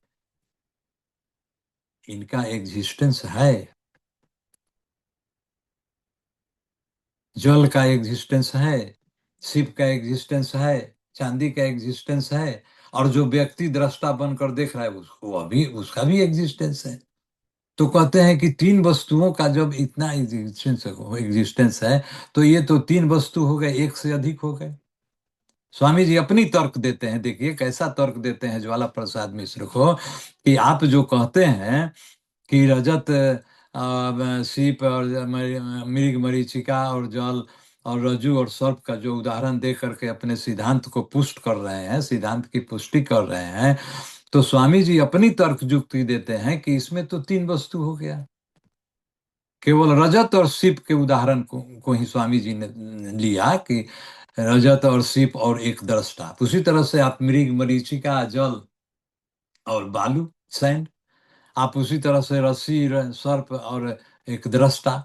तो किस तरह से हर इन तीनों उदाहरणों में एक दृष्टा तो है जिसको अनुभव हो रहा है, और दृष्टा के अतिरिक्त अन्य दो वस्तुएं हैं। तो इस तरह से तीन वस्तुएं हो गई। और अद्वैतवाद क्या कहता है कि ब्रह्म से भिन्न कोई वस्तु नहीं है, और यहाँ पर ब्रह्म से भिन्न तीन वस्तु हो गए। अब देखिए, स्वामी जी तर्क देते हैं कि आपके तर्क के अनुसार जो आपका सिद्धांत है कि ब्रह्म के अतिरिक्त अन्य कुछ नहीं है, तो आप ही के उदाहरण में तो यह सिद्ध हो रहा है, यह दिखाई पड़ रहा है, यह प्रत्यक्ष अनुभव हो रहा है कि एक वस्तु के अतिरिक्त, एक वस्तु के नहीं, केवल अन्य तीन वस्तु हैं। तो अब बताइए कि जब ब्रह्म से भिन्न अन्य कोई वस्तु नहीं है, आपके सिद्धांत के अनुसार, अद्वैतवाद के सिद्धांत के अनुसार, जब ब्रह्म से अन्य कोई तीन वस्तु नहीं है, तो कैसे आप कह सकते हैं कि ब्रह्म केवल एक ही है, सभी कुछ ब्रह्म है? तो क्या ब्रह्म में ब्रह्म को अनुभव हो रहा है? ब्रह्म में ब्रह्म को भ्रम हो रहा है? एक तरफ अद्वैतवाद का सिद्धांत कहता है कि सब कुछ ब्रह्म है और ब्रह्म के अतिरिक्त अन्य कुछ भी नहीं है, और एक तरफ स्वामी जी कहते हैं कि यहाँ पर तीन वस्तुएं हो गई। तो यहाँ पर अन्य कोई वस्तु नहीं है, तीन वस्तुएं हैं। अतः जब ब्रह्म से भिन्न अन्य कोई नहीं है, तो सीप में चांदी के होने का भ्रम, क्या ब्रह्म ब्रह्म को ब्रह्म का भ्रम हो रहा है? ऐसा स्वामी जी ने, अब स्वामी जी का तर्क युक्ति बहुत सटीक लग रहा है। जब तीन वस्तुएं हो गई, और उसका कहना है अद्वैतवाद का कि केवल ब्रह्म एक एक ही वस्तु है, केवल ब्रह्म, तो यहाँ तो तीन वस्तुएं हो गई। तो भ्रम किसको हो रहा है? तीन ब्रह्म हो गए। तो क्या ब्रह्म को ब्रह्म में अनुभव, भ्रम हो रहा है? ब्रह्म को भ्रम होता है? इसी तरह से स्वामी जी ने इसको दूसरा तर्क युक्ति से सिद्ध किया है। अब देखिए स्वामी जी का दूसरा तर्क युक्ति क्या है, जिसका स्वरवेद में स्वामी जी ने वर्णन किया है। स्वामी जी कहते हैं ना, स्वामी जी की तीन वस्तुओं का अस्तित्व हो गया, एक वस्तु से अलग तीन वस्तु हो गए। उनका कहना है कि एक ही वस्तु ब्रह्म है जो सब जगह है, और एक ब्रह्म के अतिरिक्त अन्य कुछ भी नहीं है। तो यहाँ पर तो तीन वस्तुएं हो गई। तो अब स्वामी जी ने इसको अपनी तर्क युक्ति से एक दूसरे तरह से और भी सिद्ध किया कि मान लीजिए कि मृग मरीचिका में जल का भ्रम हो रहा है, तो जो व्यक्ति कभी जीवन में जल नहीं देखा हो, जो व्यक्ति कभी जीवन में जल देखा ही नहीं हो, ऐसा कब संभव है? जब जल वास्तव में नहीं हो संसार में, जब जल वास्तव में नहीं हो, तभी उस स्थिति में कोई व्यक्ति जल को नहीं देखेगा। तो स्वामी जी का कहना था कि जब जल में आपको भ्रम हो रहा है, तो ऐसा तो तभी संभव है जब जल नहीं हो। रस्सी में सर्प का अनुभव तभी हो रहा हो, तभी हो सकता है जब सर्प का अस्तित्व नहीं हो, सर्प हो ही नहीं, सर्प नाम का कोई वस्तु ही नहीं हो। सीप में चांदी का अनुभव तभी हो सकता है जब चांदी नहीं हो, चांदी का अस्तित्व नहीं हो वास्तव में।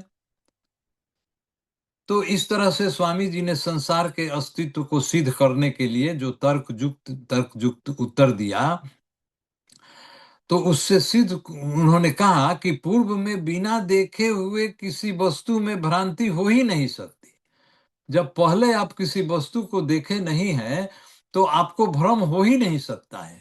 जो व्यक्ति कभी वास्तव में जल नहीं देखा, जो व्यक्ति वास्तव में कभी सर्प नहीं देखा, जो व्यक्ति वास्तव में कभी चांदी नहीं देखा, तो उसको चांदी, सर्प और जल का भ्रम कैसे हो सकता है? नहीं होगा। हम लोगों ने जल को देखा है, इसलिए जल का भ्रम हो सकता है। हम लोगों ने चांदी को देखा है, इसलिए चांदी का भ्रम हो सकता है। हम लोगों ने सर्प को देखा है, इसलिए सर्प का भ्रम हो सकता है। लेकिन यह कह देना कि सर्प का नाम की कोई वस्तु नहीं है, भ्रम हो सकता है। भ्रम आकाशीय प्रकाशीय घटना के कारण भ्रम हो सकता है, भ्रम का होना लाजमी है, ठीक है, भ्रम होता है। लेकिन वह वस्तु वास्तव में नहीं है, उस वस्तु का कोई एग्जिस्टेंस नहीं है, यह कैसे संभव है? वह वस्तु तो है।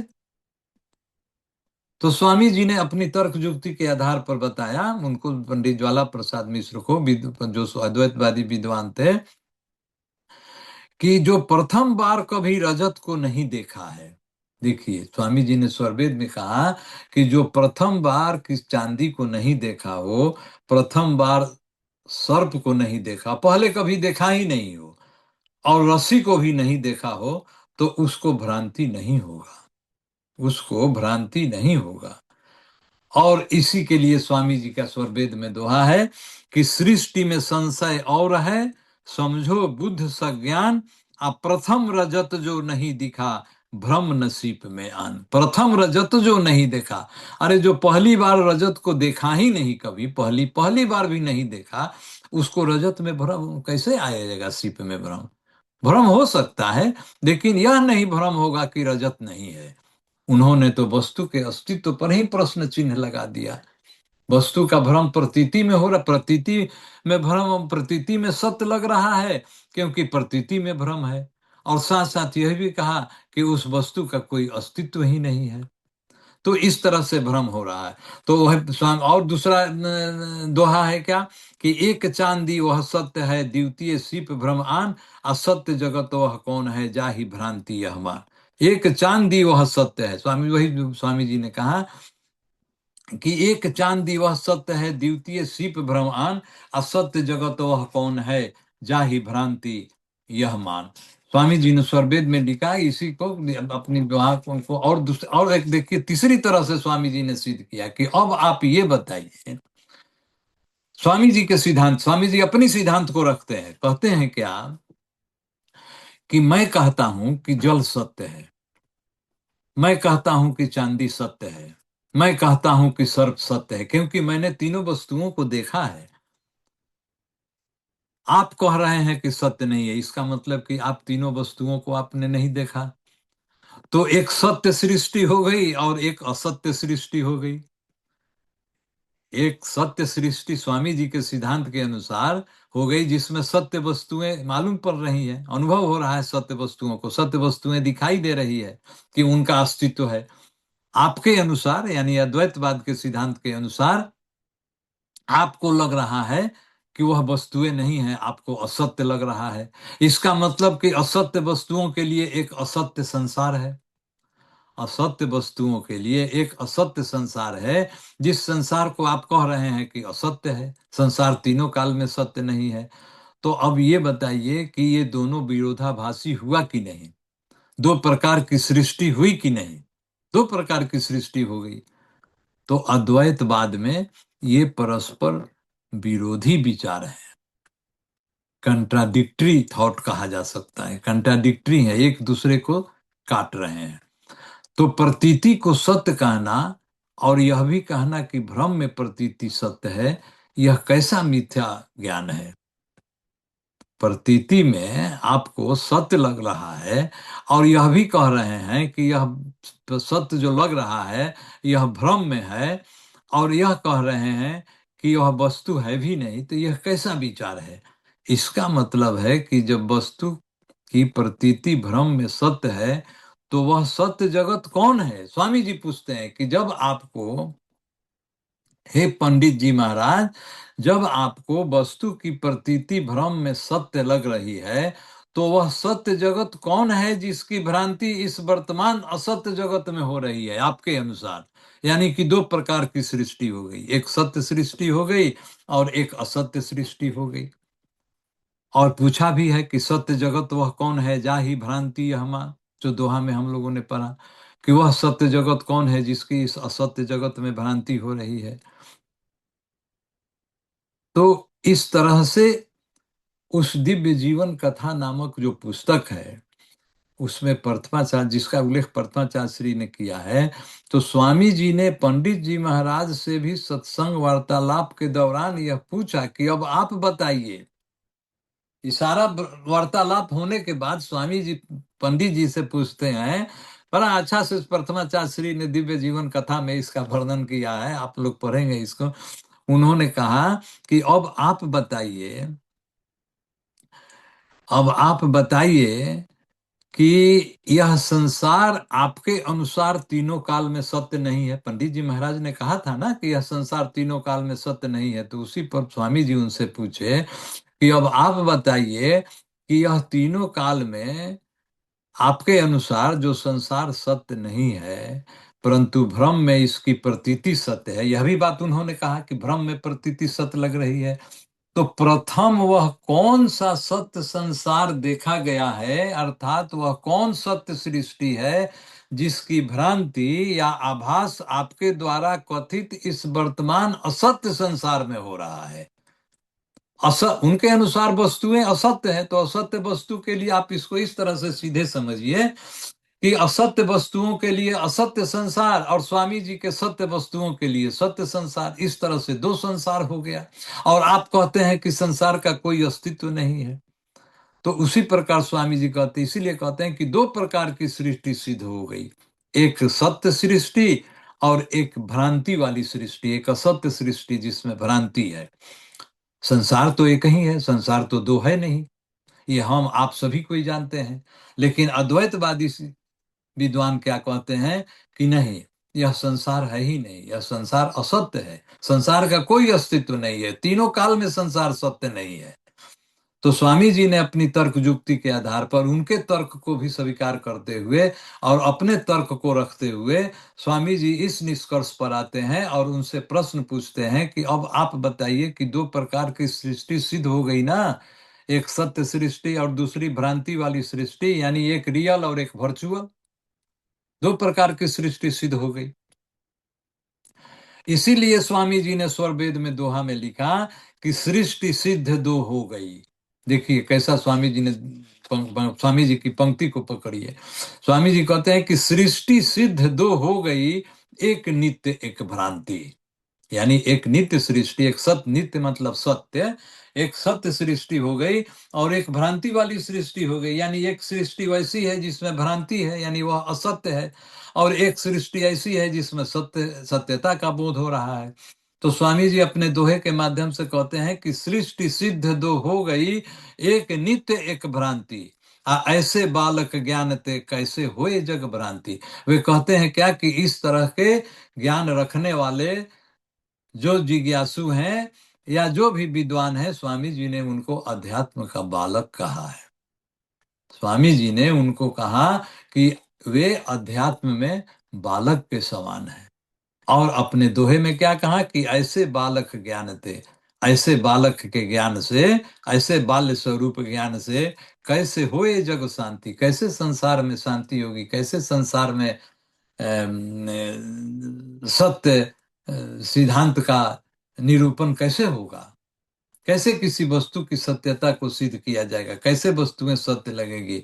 तो इसीलिए स्वामी जी कहा कि ऐसे बालक ज्ञान थे कैसे होए जग शांति, संसार में शांति कैसे होगी। ब्रह्म नित्य अद्वैत जो मिथ्या माया सोए, अब ब्रह्म किस में, ब्रह्म भ्रम, भ्रम किस में किसको भयो, आपे आप न होए। स्वामी जी कहते हैं कि ब्रह्म नित्य अद्वैत जो मिथ्या मिथ्या माया सोए, यानी अद्वैतवादी विद्वान को जो जो ब्रह्म नित्य है उसमें उसको मिथ्या लग रहा है, भ्रम लग रहा है। तो अब यह बताया जाए कि भ्रम किसमें है। अद्वैतवाद में सत्य सृष्टि की भ्रांति असत्य सृष्टि में हो रही है। देखिए, दो प्रकार की सृष्टि है, सत्य वस्तुओं की सृष्टि और असत्य वस्तुओं की सृष्टि। अध्यात्मवाद के सिद्धांत के अनुसार और स्वामी जी के सिद्धांत के अनुसार एक ही सृष्टि है जो सत्य है। तो कहते हैं कि अद्वैतवाद में सत्य सृष्टि की भ्रांति असत्य सृष्टि में हो रही है। सत्य सृष्टि की भ्रांति असत्य सृष्टि में हो रही है, इसका मतलब क्या हुआ। सत्य सृष्टि की भ्रांति का मतलब कि जो वस्तुएं सत्य है उसके लिए जो सत्य सृष्टि है उसी के बारे में इनको भ्रम हो रहा है। जो वस्तुएं हैं, वस्तुओं का अस्तित्व है, लेकिन अस्तित्व में ही उनको भ्रम हो रहा है। तो उसके लिए स्वामी जी ने कहा कि वह असत्य सृष्टि है जिसमें भ्रांति है। तो कहते हैं कि अद्वैतवाद में सत्य सृष्टि की भ्रांति असत्य सृष्टि में होती है। यही दो प्रकार की सृष्टि की मिथ्या मान्यता है। दो प्रकार की सृष्टि की अद्वैतवाद में मिथ्या मान्यता है। तो अद्वैतवाद के सिद्धांत में ब्रह्म के अतिरिक्त अन्य कोई सत्ता नहीं होती। अब हम लोग अद्वैतवाद के सिद्धांत को स्वामी जी कह रहे हैं कि अद्वैतवाद के सिद्धांत में सही बात है, अद्वैतवाद के सिद्धांत में ब्रह्म के अतिरिक्त अन्य कोई सत्ता नहीं होती। परंतु यहाँ पर तो दो प्रकार की सृष्टि सिद्ध हो जा रही है, और वह भी अद्वैतवाद के द्वारा ही दी गई तर्क युक्ति के आधार पर। अद्वैतवाद के तर्क युक्ति के आधार पर दो प्रकार की सृष्टि हो गई। तो इस तरह के बोधहीन एवं काल्पनिक ज्ञान से संसार के जिज्ञासुओं को कहां तक शांति और सुख की प्राप्ति होगी। स्वामी जी ने कहा, और स्वरवेद में इस सत्यता का वर्णन भी किया। कहा कि ब्रह्म नित्य है, अद्वितीय है, माया वास्तव में मिथ्या है और भ्रम है। उन्होंने कहा, जो उनकी बात को स्वामी जी कहते हैं कि उनके उस सत्यता का उन्होंने वर्णन किया कि अपनी बात कहते हुए कि माया नित्य है, ब्रह्म नित्य है और अद्वितीय है, और उनके अनुसार क्या कहा कि माया वास्तव में मिथ्या है और भ्रम है। माया माने माया, प्रकृति और परमाणु, जिसको स्वामी जी ने कहा कि ये तीनों शब्द एक दूसरे के पर्याय हैं, ये तीनों तो सत्य है, प्रकृति तो सत्य है। आप और हम इस बात को बहुत अच्छी तरह से जानते हैं। जो स्वामी जी के शिष्य हैं, जो स्वरवेद के सिद्धांत से को मानते हैं, जो स्वरवेद पढ़ते हैं, जो सत्संगों में जाते हैं, सत्संगों में सुनते हैं, स्वामी जी की अमृत वाणी को सुनते हैं, वे कभी भी नहीं कह सकते हैं कि प्रकृति सत्य नहीं है। प्रकृति तो सत्य है।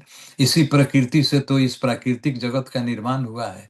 उसी प्रकृति से इस जगत में प्राकृतिक वस्तुएं बन रही है। उसी प्रकृति के कारण सृष्टि बन रही है। उसी प्रकृति के कारण सृष्टि का लय हो रहा है। प्रकृति में सत, रज और तम तीनों गुण को हम लोग जानते हैं कि प्रकृति त्रिगुणात्मक है। तो कैसे कोई मान लेगा कि प्रकृति सत्य नहीं है। लेकिन अद्वैतवादी विद्वान जो है कहते हैं क्या कि प्रकृति को मिथ्या कहते हैं, और कहते हैं कि माया जो है, प्रकृति वास्तव में मिथ्या है और ये भ्रम है। क्योंकि ऐसा क्यों है? क्योंकि अद्वैतवाद में उनका एक ही सिद्धांत है, अद्वैतवाद में ब्रह्म के अतिरिक्त अन्य कोई सत्ता नहीं है। एक सिद्धांत है, one and only one principle. उनका एक ही प्रिंसिपल है, और इसी प्रिंसिपल के आधार पर वे सब कुछ मैंने गलत साबित कहते हैं कि उसका कोई अस्तित्व नहीं है। तो परमाराध्य स्वामी जी ने अद्वैतवाद के अंदर मिथ्यावाद को इसी तरह से खंडन किया है, इसी तरह से खंडन किया है। ब्रह्म अन्य अद्वैत में दूजा और न कोई, अद्वैतवाद का सिद्धांत है। स्वामी जी कहते हैं कि अद्वैतवाद में वे क्या मानते हैं कि ब्रह्म अन्य अद्वैत में, और मैंने वो किसी हर हर चीज में कहते हैं कि कोई भी दो तरह की कितनी वस्तुएं नहीं है, दो वस्तु नहीं है, वस्तु केवल एक ही है और वह ब्रह्म है, दूजा और न कोई, और कोई दूसरा नहीं है। जगत भ्रांति किसमें कहो, दुख सुख का को है। अब किसमें किसको भ्रम है? भ्रम भ्रम तो ब्रह्म में ब्रह्म को भ्रम हो रहा है। तो इस तरह से अद्वैतवाद में ब्रह्म से भिन्न अन्य किसी वस्तु का अस्तित्व नहीं होने के कारण इस जगत के अस्तित्व में भ्रांति है अद्वैतवादी विद्वान को। उनका सिद्धांत ही है कि ब्रह्म के अतिरिक्त अन्य कोई वस्तु नहीं है, तो संसार में तो उनको भ्रम लगेगा ही, संसार तो उनको असत्य लगेगा ही। लेकिन जो जानेंगे कि ब्रह्म है, वे कदापि नहीं मानेंगे कि संसार सत्य नहीं है, संसार तो सत्य है। और देखिए वो क्या कहते हैं जीव, जीव के बारे में स्वामी जी ने उनसे पूछा ना कि जीव क्या है, जीव प्रकृति, जीव क्या है, प्रकृति क्या है, ब्रह्म क्या है। तो वे कहते हैं क्या, जीव को कहते हैं क्या कि यह ब्रह्म की छाया है। जीव को क्या कहते हैं क्या कि ब्रह्म की छाया है। अब बताइए कि जीव ब्रह्म, ब्रह्म जो सर्वव्यापक सत्ता है, सब जगह व्याप्त है, तो छाया किस वस्तु की बनती है? छाया तो एक देशीय वस्तु की बनती है। सब जगह जो व्याप्त है उसकी छाया कैसे बनेगी? सब जगह जो व्याप्त है, सब जगह जो व्यापक सत्ता है, उसकी छाया कैसे बनेगी? छाया तो बनेगी एक देशीय वस्तु के, जिसका कोई अंग प्रत्यंग होगा, जो कोई एक स्थान पर होगा। तो ये कहते हैं ब्रह्म, ब्रह्म को कहते हैं, जीव को कहते हैं कि ब्रह्म की छाया है। ब्रह्म को छाया, ब्रह्म की छाया है, चिदाभास कहते हैं, जीव को चिदाभास कहते हैं। स्वामी जी ने स्वरवेद में इस शब्द का प्रयोग किया है, चिदाभास। चिदाभास मतलब ब्रह्म की छाया। चिदाभास को जीव कहे, ब्रह्म की छाया को जीव कहते हैं वे लोग। ब्रह्म चिदाभास को जीव कहे, और माया मिथ्या मान, माया को मिथ्या मानते हैं। प्रकृति मिथ्या है, परमाणु मिथ्या है। वे नहीं मानते हैं कि प्रकृति, माया और परमाणु एक ही तत्व का पर्यायवाची नाम है। वे कहते हैं कि यह सब मिथ्या है। तो इसीलिए स्वामी जी ने स्वरवेद में दोहा बनाया कि चिदाभास को जीव कहे, और माया मिथ्या जान, और निराभास का भास तो असंभव है जान। ब्रह्म क्या है? निराभास है, उसकी छाया नहीं बन सकती है, वो तो व्यापक सत्ता है, तो वह निराभास है। और इसीलिए स्वामी जी कहे कि उसका भास, उसका छाया कैसे बनेगा? निराभास का आभास कैसे होगा? निराभास का भास कैसे होगा? जो निराभासी है, जिसका कोई छाया नहीं है, तो उसका छाया कैसे बनेगा? वो तो सब जगह व्याप्त है। ब्रह्म जो स्वयं निराभास है, छाया रहित है, उसकी छाया कैसे संभव होगी? उसकी छाया कैसे संभव होगी? क्योंकि वह तो व्यापक है, विभू है, विभू सत्ता है, चेतन सत्ता है। इसलिए, और छाया किसकी बनेगी? जड़ एक देशीय वस्तु की बनेगी। जड़ एक देशीय वस्तु, चेतन का भी छाया नहीं होगा। जिसका निर्माण परमाणुओं से हुआ हो उसकी छाया होगी। प्राकृतिक वस्तुओं की छाया हो सकती है। तो इसीलिए स्वामी जी ने कहा कि जड़ एक देशीय, एक स्थान में रहने वाला ऐसा कोई वस्तु नहीं है जिसका छाया नहीं, छाया उसी का होगा। अंग प्रत्यंग युक्त पदार्थ का ही छाया होता है, चेतन विभू और व्यापक सत्ता का छाया नहीं होता है। इसीलिए स्वामी जी ने कहा कि ब्रह्म छाया रहित है, ब्रह्म छाया रहित है। चिदाभास को जीव कहे, माया मिथ्या मान, और निराभास का भास तो असंभव है जान। अद्वैतवाद में अनेकों भ्रम और संशय है। अनेक अद्वैतवाद में स्वामी जी ने कहा कि अनेकों भ्रम और संशय है। क्यों ऐसा क्यों है? इसका एकमात्र कारण है, एक ही कारण है कि इसमें ब्रह्म के अतिरिक्त अन्य कोई सत्ता नहीं है। सभी ब्रह्म ही ब्रह्म है, सभी ब्रह्म ही ब्रह्म है। तो और स्वामी जी ने इसको स्वरवेद में देखिए किस तरह से कहा। छाया की जब बात आ गई तो मुझे याद आया कि स्वामी जी स्वरवेद में इस तरह से कहते हैं क्या, जो ब्रह्म अद्वैतवादी विद्वान कहता है ना कि ब्रह्म जो है, ये जीव जो है सो ब्रह्म की छाया है,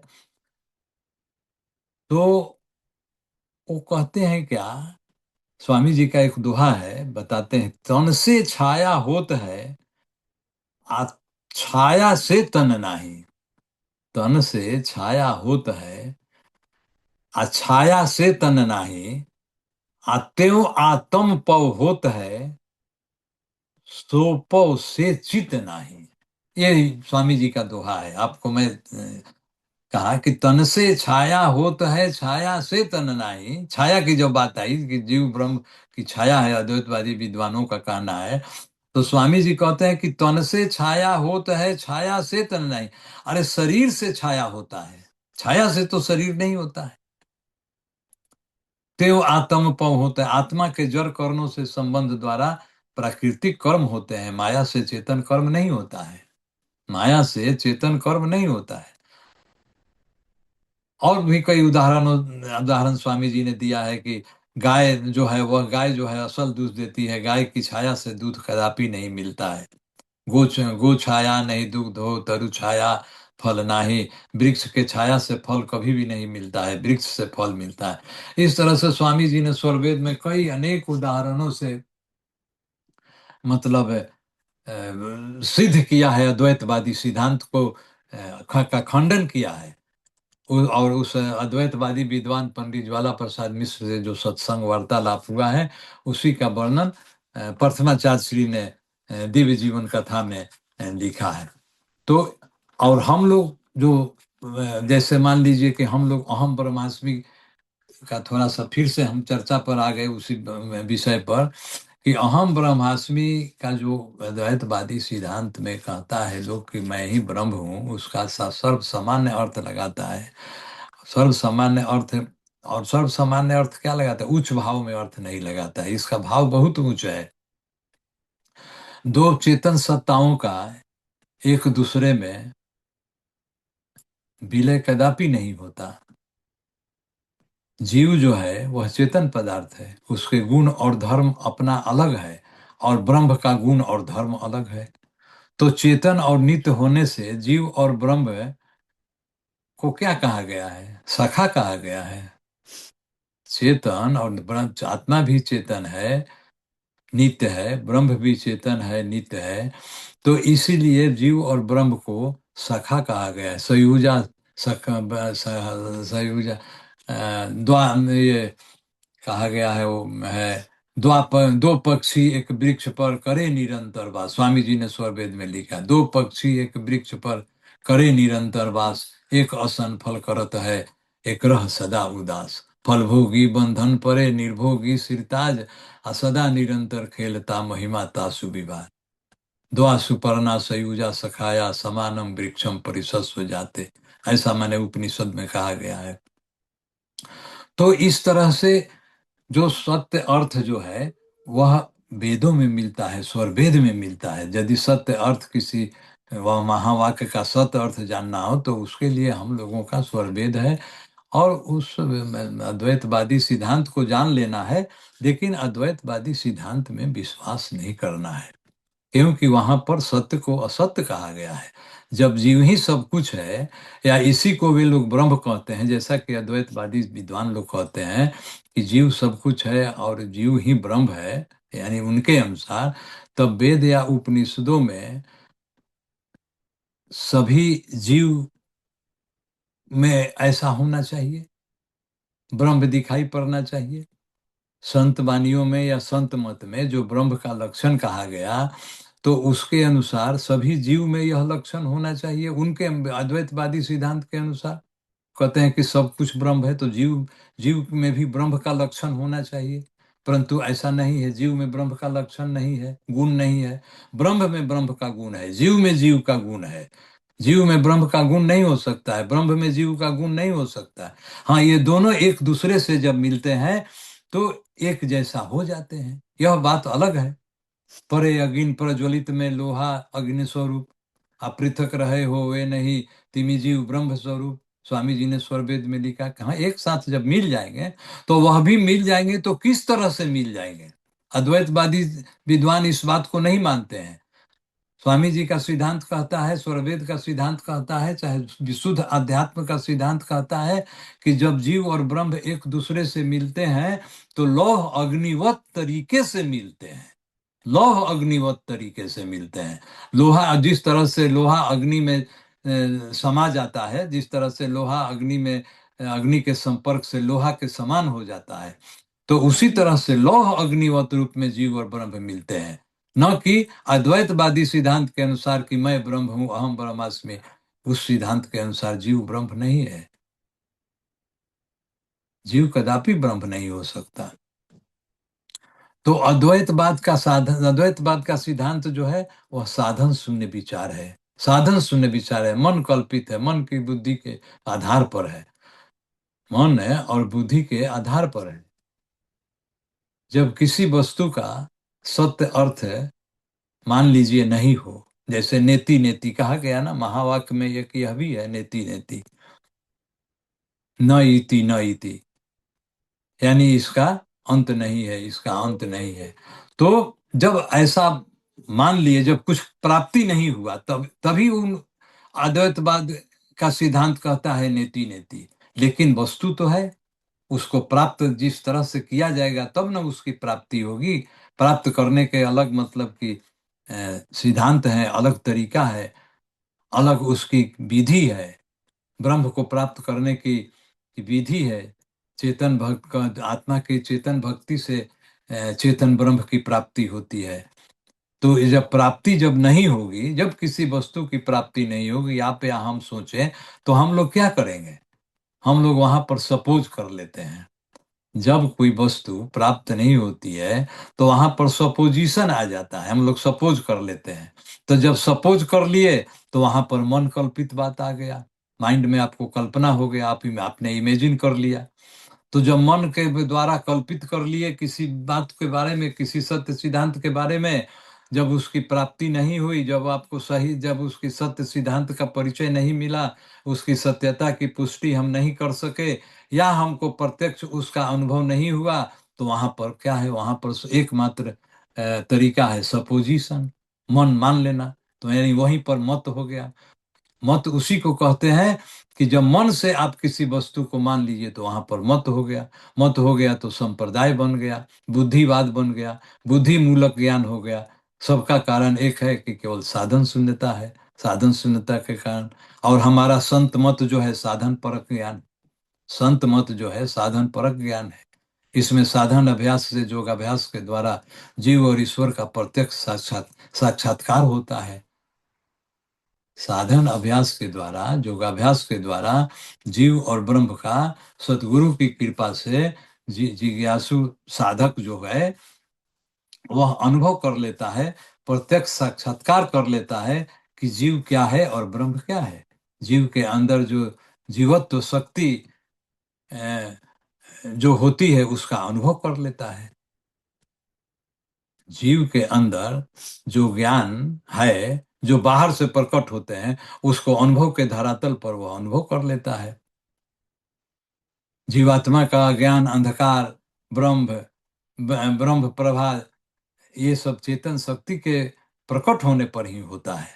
जीवात्मा के अंदर जो अज्ञानता है, स्वामी जी ने कहा ना कि हम अज्ञानता के कारण ही जीव जो है अपने स्वरूप को भूल जाता है और बंधन में पड़ा रहता है। तो जब साधन अभ्यास हम करेंगे, जब साधन अभ्यास करते हैं, तो योगाभ्यास करते हैं, तो सदगुरु की जब कृपा होती है तो अनुभव के धरातल से यह प्रत्यक्ष साक्षात्कार हो जाता है, प्रत्यक्ष अनुभव होता है कि जीव जीव है और ब्रह्म ब्रह्म है। जीव ब्रह्म नहीं है, ब्रह्म जीव नहीं है। तो इस तरह से अज्ञान, मोह, अविद्या, इसका नाश जो होता है वह साधन के कारण होता है। और जहां पर अज्ञान है, जहां पर मोह है, जहां पर अविद्या है, वहां पर साधन नहीं है, साधन शून्यता है। तो इसी तरह से 12 महावाक्यों का उच्च भाव की तरफ जो अध्यात्मवादी विद्वान संकेत करते हैं, वह वास्तव में उच्च भाव को प्रकट नहीं करते हैं, वास्तव में उच्च भाव को प्रकट नहीं करते हैं। यही अद्वैतवाद सिद्धांत का अर्थ है। और हम लोगों को जानना चाहिए यह अद्वैतवाद क्यों है। तो इसीलिए स्वामी जी ने स्वरवेद में अद्वैतवाद के संबंध में उन्होंने लिखा। और बहुत से दो मैंने तो कुछ कुछ दोहों के माध्यम से ही स्पष्ट करने का कोशिश किया। आप पढ़ेंगे तो उसमें और अन्य और कई उदाहरण हैं। तो उस बहुत अच्छी तरह से स्वामी जी ने स्वरवेद में इसका वर्णन किया है। और वह भेद सार में है, जिसको स्वामी जी ने अपने 26 साल की अवस्था में 1914 में स्वामी जी ने स्वर भेद सार की रचना कर दिए थे। स्वामी जी ने भेद सार की रचना 1914 में अपने 26 वर्ष की अवस्था में कर दिया था। तो आप भेद सार को अवश्य पढ़ें। भेद सार में वास्तव में भेदिक बहुत सी बातें हैं जो स्वामी जी ने भेद सार में दोहे के माध्यम से कहा है। तो आज के सत्संग में अब समय भी हो चला है। निरंजन जी का प्रश्नोत्तरी का समय हो चला होगा। आप निरंजन जी अब आप प्रश्नोत्तरी का समय ले सकते हैं। अब मैं अपनी वाणी जी को जी विराम देना चाहूंगा। बोलिए सदगुरुदेव जी। भगवान की जय। जय आज थोड़ा सदगुरुदेव हम भगवान आपका की जय। ज्यादा समय ले लिए। समय का अतिक्रमण हो गया कुछ। जी जी जी, ज्यादा समय, लेकिन ये सब्जेक्ट डिमांड कर रहा था एक्चुअली, क्योंकि ये बहुत ये शब्द, ये जो बड़ा सा गुड़ विषय अद्वैतवाद है। जो है। हाँ। जी जी जी, इसमें बहुत लोग मनन करते रहते हैं। एक समय था जबकि मुझे भी बहुत ज्यादा कंफ्यूजन रहा करता था। हाँ। और आज अजय मोजार जी नहीं है, उन्हीं का यह प्रश्न था। और उन्हीं के प्रश्न के समाधान में 2 सत्संग बीत गए। जी जी जी, उन्होंने वही ही प्रश्न था। उन्होंने ही प्रश्न उठाया था। जी। और पर एक चीज आपने बहुत सही बोला अंकल जी कि ये जो है साधना से ही, साधना के स्तर पर जा करके ही जो है यह स्पष्टता हाँ बिल्कुल। होने लग जाता है। तो ये बहुत बड़ी चीज है। जी, साधन अभ्यास। और यही स्वामी जी ने निर्देश किया है ना, कि अदरवाइज ये तो तर्क ही रह जाएगा ना। कोई बोलेगा सत्य है, कोई बिल्कुल। सत्य है, तो वो तो साधना के बाद ही जो है इस चीज को जो है हम साक्षात इसीलिए रूप में अनुभव हाँ, करते हैं। इसीलिए जहाँ पर साधन शून्यता है वहां पर सत्यता नहीं है।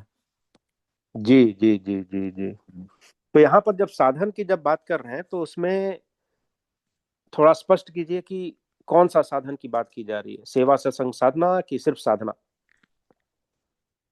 नहीं शायद स्वामी जी का ज्ञान के में तो सेवा सत्संग साधना बताया गया है। सत्संग से ही तो ज्ञान होगा ना। जी जी स्वाध्याय जी से ज्ञान होगा। और सेवा करेंगे तो सदगुरु की कृपा होगी। ज्ञान स्पष्ट होगा। इसीलिए सेवा सत्संग साधना तीनों को साथ लेकर चलना है। तीनों को इग्नोर नहीं करना है। ये बात जी अलग है जी कि साधना में जा करके स्पष्ट होगा, लेकिन साधना करने की वृत्ति कैसे होगी जब तक सेवा और सत्संग नहीं करेंगे। जी जी जी, वही वही सेवा प्रश्न और है। सेवा और सत्संग करने से साधन की तरफ आप प्रवृत्त होंगे। जी।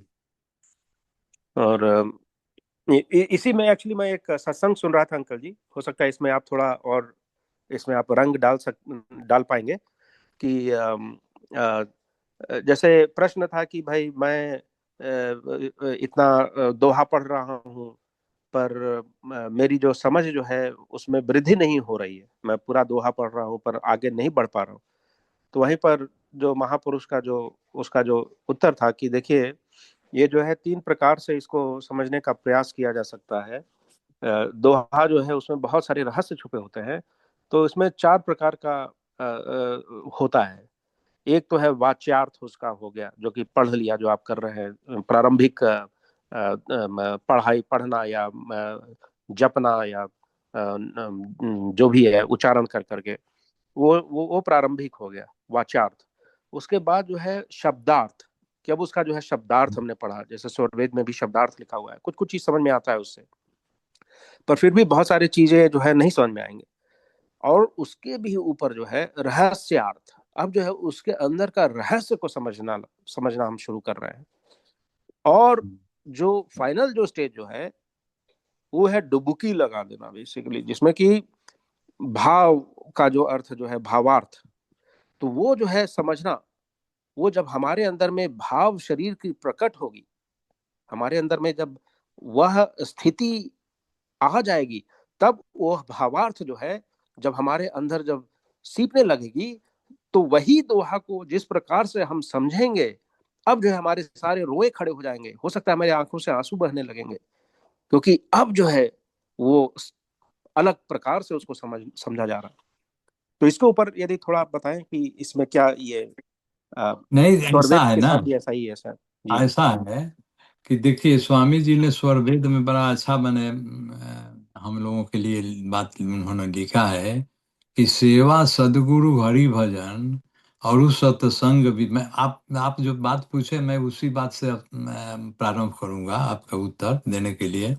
स्वामी जी ने लिखा सेवा सदगुरु हरि, बहुत प्रचलित दोहा है और सब लोग इस दोहा को जानते हैं। सेवा सदगुरु हरि भजन और उस सत्संग विचार, यह संयम नित कीजिए तीन सार संसार। स्वामी जी ने कहा कि यही तीन सार हैं, यही तीन प्रमुख कार्य हैं आपके। अगर कहीं पर आपको भ्रम हो रहा है, जो भी बात आपने पूछा उसका एकमात्र निदान जो है आप सेवा साधन और सत्संग से कर सकते हैं। कैसे, मतलब इसका भ्रम निवारण कैसे होगा? आप भ्रम निवारण तो इसी तीन कार्यों से होगा, सेवा से होगा, साधन से होगा, सत्संग से होगा। इसीलिए स्वामी जी ने कहा कि तीन सार संसार। सार कहते हैं सबसे प्रमुख वस्तु को कहते हैं, जो जिष्ट जो होता है, जिष्ट। आपके सारे बातों का एकमात्र जिष्ट यही है कि सेवा सदगुरु हरि भजन और सत्संग विचार, यह संयम नित कीजिए तीन सार संसार। हाँ, हमने सत समाज में बहुत इस तरह के व्यक्ति हैं जो केवल पुस्तकों का अध्ययन करते हैं। स्वामी जी ने तो स्पष्ट लिखा है कि पुस्तकों के अध्ययन से अध्यात्म की अनुभूति नहीं होगी। पुस्तक का अध्ययन भी जरूरी है, उतना ही साधन भी जरूरी है, उतना ही सेवा भी जरूरी है, सत्संग भी जरूरी है। आप सबको साथ लेकर के चलेंगे तब होगा, तब आप उस सार की प्राप्ति कर सकेंगे। जी जी जी, ये बहुत बड़ी हम्म। चीज आपने बोला अंकल जी, बहुत बड़ी चीज जी। हाँ, ये बहुत बड़ा, ये जो पुरुषार्थ के मार्ग पर जो चल रहे हैं उनके लिए ये बहुत बड़ी चीज बहुत है, बहुत जरूरी है इस चीज साधन को सेवा समझना। सत्संग। स्वामी जी ने जी जब एक बार कह दिया कि यही सार है, यही जिष्ट है, आप कितना भी बहस करते रहिए, कितना भी तर्क दीजिए, कितना भी कुतर्क दीजिए, कितना भी वाद विवाद करिए, स्वामी जी ने तो एक पंक्ति में सबको काट ही दिया कि यही तीन सार संसार है, सेवा सत्संग और साधन। तभी उन्होंने लिखा कि सेवा सदगुरु हरि भजन और सत्संग विचार, यह संयम नित्य कीजिए। ऐसा नहीं कहे हैं कि इसको इग्नोर करके चलना है, नहीं, यह संयम नित कीजिए तीन सार संसार। जी। और इसलिए आप उस परिस्थिति में क्या है जहां पर जो साधक जो है वह बहुत क्वालिफिकेशन है, बहुत अच्छा है, क्वालिफाइड है, पर पर वो उतना डिसिप्लिन वे में नहीं कर पा रहा है, तो उसकी क्या स्थिति, उसका मतलब उस? उसका एक एकमात्र है शरणागति, सदगुरु की शरणागति करे वो। जी जी जी शरणागत गुरुदेव की वंदन जी, बारंबार, आत्म समर्पण कीजिए सदगुरु चरण आधार। अपने को सरेंडर करिए भाई, बस बस बस बस अपने यही, को आप। बस स्वामी जी ने यही तो जी कितना अच्छा स्वरवेद में सब चीज स्वामी जी ने उड़ेल दिया है। शरणागत उड़ेल गुरुदेव दिया। की वंदन बारंबार, बार बार वंदना करिए, बार बार वंदना करिए आप सदगुरु की। स्वामी वाह जी कहते वाह। नहीं है मंच से कि साधन अभ्यास करने के पहले एक बार गुरु को तो स्मरण कर लीजिए, चुपचाप ऐसे ही मत जी बैठ जाइए, गुरु का स्मरण वाह, करिए। गुरु का स्मरण कितनी करने बड़ी से चीज बोल दी आपने। आत्मसमर्पण होता है। आत्मसमर्पण कीजिए, सदगुरु चरण आधार, चरणों में समर्पित कर दीजिए अपने को। शीश शीश अपना सौंप इतनी दीजिए, तो है है। ना? हाँ। शीश सौंप देने की बात की गई है ना? हाँ। हाँ, शीश से सौंपिएगा ये तो अभी जी आपका आप कहते हैं ना कि सिर पटकिएगा तभी कुछ होगा। जी जी जी। और यही तो सार है, पूरा अध्यात्म का यही सार है, गीता में भी तो वही है। वो गीता का समापन भी इसी से ही होता है, माम एकम शरणम ब्रज, बस और कुछ नहीं। माम एकम शरणम ब्रज, जी, अहम बताइए। त्वाम और मोक्षयिष्यामि। स्वामी जी भी वही चीज बोल रहे हैं कि शीश अपना सौंप हाँ। दीजिए। हाँ, सौंपिए। देखिए शरणागत कि परम गुरुदेव की सत्य जो है, कितना। हाँ। हाँ, यही तो सार है ना, यही तो सबको समझना है। आचरण शुद्ध रखिए और शीश सौंप दीजिए, बस। हम्म। आर आचरण शुद्ध दीन। रखना भी बहुत जरूरी है, हाँ, नहीं तो हाँ, शीश काम नहीं स्वामी चालू जी करेगा। कहते हैं, और स्वामी जी कहते हैं जो कि आरत दीन अधीन है, आरत दीन अधीन हूँ, केवल शरण आधार। आपके केवल शरण मिल जाए, हमको आपके चरणों में शरण मिल जाए, जगह मिल जाए, वही हमारे लिए हमारा आधार बन जाएगा। बहुत से व्यक्ति कहते हैं ना कि स्वामी जी आप अपने चरणों में हमको रखे रहिए, यही सबसे हमारे लिए बहुत बड़ी बात है। तो आरत दीन अधीन हूँ, केवल शरण आधार, आ कृपा रहे जन जानी कर। ऐसा जान करके आप मुझ पर कृपा करिए, कृपा रहे जन जान कर, आ भक्ति मिले तत्व सार। स्वामी जी स्वरवेद में कहते हैं। कितनी अच्छी अच्छी दोहा है स्वरवेद में। बहुत बहुत। और इसीलिए तो ये सत्संग इतना महत्वपूर्ण है कि इसमें हम्म। जो है सत्संग से ही सार समझ में आएगा, नहीं तो हम तो हाँ। लॉस हो जाएंगे ना अंकल जी। इतना ढेर हाँ। सारा दोहा है, एक हाँ, तो सार चार शब्द के प्रकार से भजन बोलता बिना नहीं जीव कल्याण। स्वामी जी कहते हैं कि जी। सार शब्द के भजन बिना नहीं जीव कल्याण। तो सार शब्द का भजन कैसे होगा? कोई ऐसा तो नहीं होगा कि कोई झाल ढोलक और कोई आवाज और निकालने से होगा, और ताल पीटने से तो सरल नहीं होगा। जी जी जी भजन तो बिल्कुल। है कि सार शब्द के भजन बिना नहीं जीव कल्याण। हाँ, शब्द सुरति गुरु गम करो। स्वामी जी कहते हैं शब्द सुरति गुरु गम करो, छोड़ छाड़ सकल अभिमान। आप जैसे जैसे कहते हैं, हमको स्वरवेद का वो दोहा भी याद पड़ते जा रहा है, याद आ रहा है, तो आपको कहते हैं नहीं। जी, इसीलिए कभी कभी बहुत हमको वो लगता है कि स्वामी जी ने ऐसा क्यों बोला था, कभी संशय हाँ, नहीं होना चाहिए। कभी संशय आपको अपना, बोले हैं ना स्वामी जी। जी, हम्म। स्वयं स्वामी जी बोले के हैं। साथ, स्वामी जी के साथ आप घूम रहे थे नचिकेता की तरह। आप जिज्ञासु थे, आप कुछ प्रश्न पूछ दिए थे आप स्वामी जी से। जी जी, और डायरेक्ट उन्होंने जवाब दिया था। कभी हाँ। यही नहीं खाली बोला कि संशय नहीं होना चाहिए, उन्होंने बोला सदगुरु के प्रति कभी संशय नहीं होना चाहिए, खींच हाँ, करके बोला कभी। था। हाँ, कभी भी हम्म, संशय खींच कर बोले थे। हाँ। कभी कभी, हाँ, कभी शब्द यूज किया था, कभी संशय नहीं होना चाहिए।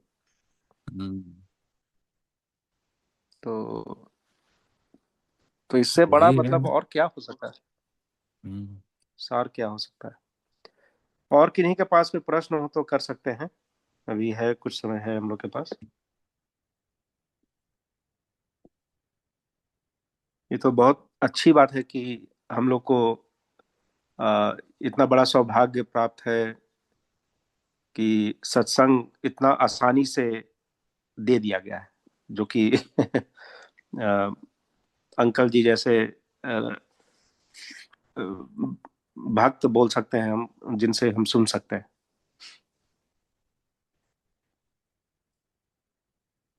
तो ये अद्वैतवाद वगैरह ये सब तो है अंकल जी, ये सब तो वो है अच्छा, मतलब प्रश्न ज्ञान। अच्छा, कोई प्रश्न हाँ, अभी नहीं है तो मुझे एक और घटना याद आ गई। मैंने जी जी उसको जी बिल्कुल बताइए। स्वामी जी ने अपने आध्यात्मिक आलेख में वर्णन किया, यही अद्वैतवाद सिद्धांत के बारे में कहे हैं कि एक जी बार प्रथमा देव जी अपने बारे में लिखते हैं कि एक बार वो गुजरात में स्वामी जी के साथ गए थे। कहीं घूमने फिरने में स्वामी जी के साथ रहते थे ना, कहीं जाते होते थे। तो गुजरात में एक स्थान पर कहीं गए हैं प्रथमाचार्य जी।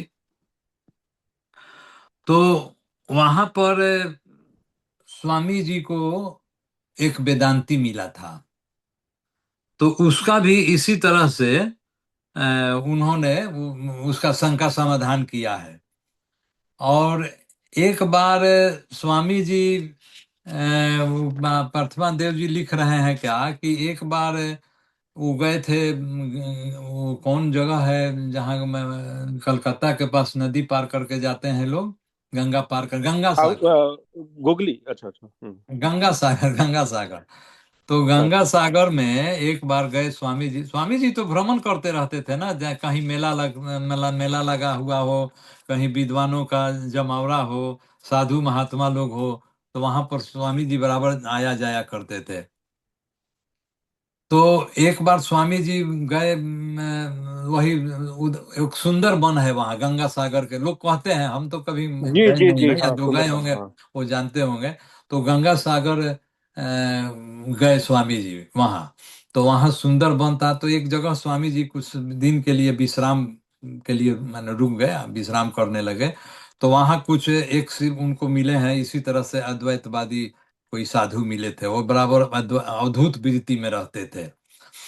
और प्रतिमा देव जी लिखते हैं कि वहाँ जंगल जो था ना, तो जंगल में ये लोग जहाँ रहते थे वहाँ थोड़ा सा स्थान छोटा था, और जाने का मार्ग जो था सो पतला था।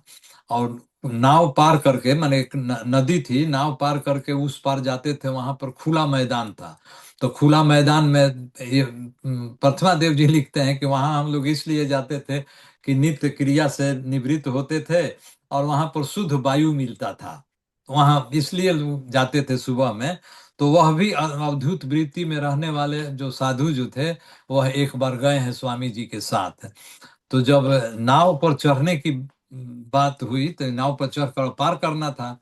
तो वो जो अवधूत वृत्ति में जो साधु रहते थे, अद्वैतवादी साधु, वह डरने लगे नाव पर चढ़ने में, नाव पर चढ़ने में डरने लगे। तो बड़ा हास्यास्पद तरीके से प्रतिमा देव जी ने लिखा है कि जब वो नाव पर चढ़ने लगे अद्वैतवादी साधु, तो स्वामी जी उनको बोले कि आप डर क्यों रहे हैं, चढ़ते समय सीढ़ी पर चढ़ने में भय नहीं करना चाहिए। स्वामी जी कहते हैं उनको, उस सन्यासी को, कि नाव चढ़ते समय सीढ़ी पर चढ़ने से भय नहीं होना चाहिए, आपको भय हो रहा है। तो फिर थोड़ा सा मजाकिया तौर पर कौतूहल बस स्वामी जी बोले कि उनको महाराज कहते हैं कि महाराज जी, सर्वज्ञ ब्रह्म में भय कैसा। लोग कहते थे ना कि सब जगह ब्रह्म है, सब कुछ ब्रह्म है, ब्रह्म के अतिरिक्त अन्य कुछ भी नहीं है, ब्रह्म सब जगह है और सब कुछ है। तो स्वामी जी उनसे पूछते हैं थोड़ा सा हास्यास्पद तरीके से कि सर्वज्ञ ब्रह्म में भय कैसा। माने आप तो ब्रह्म है ना, ब्रह्म तो आप ही हैं ब्रह्म, तो ब्रह्म में आपको भय क्यों लग रहा है। सीढ़ी पर नाव पर चढ़ने में उनको एक सीढ़ी से चढ़ना था, तो उनको भय लग रहा था। तो उनको थोड़ा सा मजाक करते हुए स्वामी जी पूछे हैं कि आपको भय कैसा लग रहा है, ब्रह्म में भय लगता है, ब्रह्म के अतिरिक्त तो अन्य कोई सत्ता है नहीं, तो जिससे भय करते हैं वो क्या आप में नाव है कि नाव आप में है। ऐसा पूछे हैं कि आप में नाव है या आप नाव पर हैं, ऐसा करके कुछ प्रश्न पूछे हैं उनको। तो जी थोड़ा सा कि माने ब्रह्म को भय लगता है, इस बड़ा मैंने पढ़ने पर हंसी लगती है स्वामी जी की बात को, कि उनको पूछे कि आपको भय लग रहा है महाराज, तो ब्रह्म को भ्रम भय कुछ लगता मिथ्या है। है। जी, ये तो बिल्कुल सही प्रश्न, ये तो सही में बहुत हास्यास्पद था हाँ, ये। तो इस तरह से ये स्वामी जी को भ्रमण काल में कई तरह के विद्वानों से उनको बराबर पाला पड़ते रहता था। हम्म। आप आप हर जगह चैंटिंग कर रहे हैं कि हाँ जगत जगत मिथ्या और हाँ, अहम अहम ब्रह्मास्मि, और ब्रह्मास्मि। आप डर रहे हैं उससे पैर रखे। आया नाव पर चढ़ने में आपका पांव जो है सो भय से कांप रहा है। तो भय किसको हो रहा है, ब्रह्म को ये ब्रह्म तो से भय हो ये रहा तो है। सीना सीना तान करके चढ़ जाना चाहिए। हाँ, तो स्वामी जी बोले कि ब्रह्म को ब्रह्म से भय लग रहा है, जी आप नाव जी पर जी, हैं कि नाव आप में है। हाँ हाँ, सही बोल रहे हैं। तो ये बहुत अच्छा हास्यास्पद इवेंट था, ये संस्मरण था शंकर जी। हाँ, प्रथमाचार्य तो जी ने लिखा है। जी जी जी जी, अ, मेरे को तो बहुत हंसी आ रहा था इस पे। हाँ ये एक्चुअली वो सार है, ये अहम ब्रह्मास्मि हाँ हाँ के लिए कि हाँ। अ, महाराज मैंने सदगुरु सदाफल देव जी महाराज ने कौतूहल बस मैंने पूछ दिए थे। जी जी जी जी। हाँ। अच्छा, ये संस्मरण प्रथमाचार्य जी का था कि वर्तमान स्वामी जी का? नहीं, प्रथमाचार्य श्री ने लिखा है प्रथमा, अपने आलेख में। अच्छा अच्छा अच्छा बहुत अच्छा, से बड़े पहले स्वामी जी जी हाँ के हाँ, पद। वो बड़े स्वामी जी की तो बात भी तो लिखे हैं ना। जी जी हम्म। जी, अच्छा अच्छा अब अच्छा। मान लीजिए हम लोग पर वर्तमान आचार्य श्री के समय में हैं, तो कुछ बात कहेंगे तो आने वाली पीढ़ी जब होगी 100 साल के बाद जी तो जी कहेगी जी ना जी, कि निरंजन जी हाँ ऐसे ऐसे कहे थे। तो इसी तरह से है। आज आज की जी। पीढ़ी में हम लोग हैं तो उसी को पढ़ते हैं तो ऐसा मालूम पड़ता है। हम्म। और किन्हीं के पास कोई प्रश्न हो तो करें। मैं तो देख रहा हूँ कि करीबन है 15-20 लोग हैं लगता है, तो आज किन्हीं अजय के मन में मजार भी की कोई। नहीं है। हाँ, आज वो नहीं है लगता है।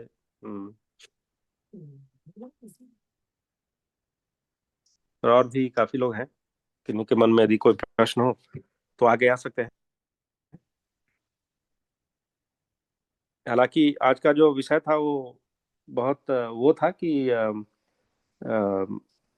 हमें अपने कंफ्यूजन से ऊपर उठना है और अपने सेवा सत्संग हाँ साधना जो हाँ है उसका सार बस साथ में रखना है हमेशा, की सार बस यही है, हाँ शरणागत।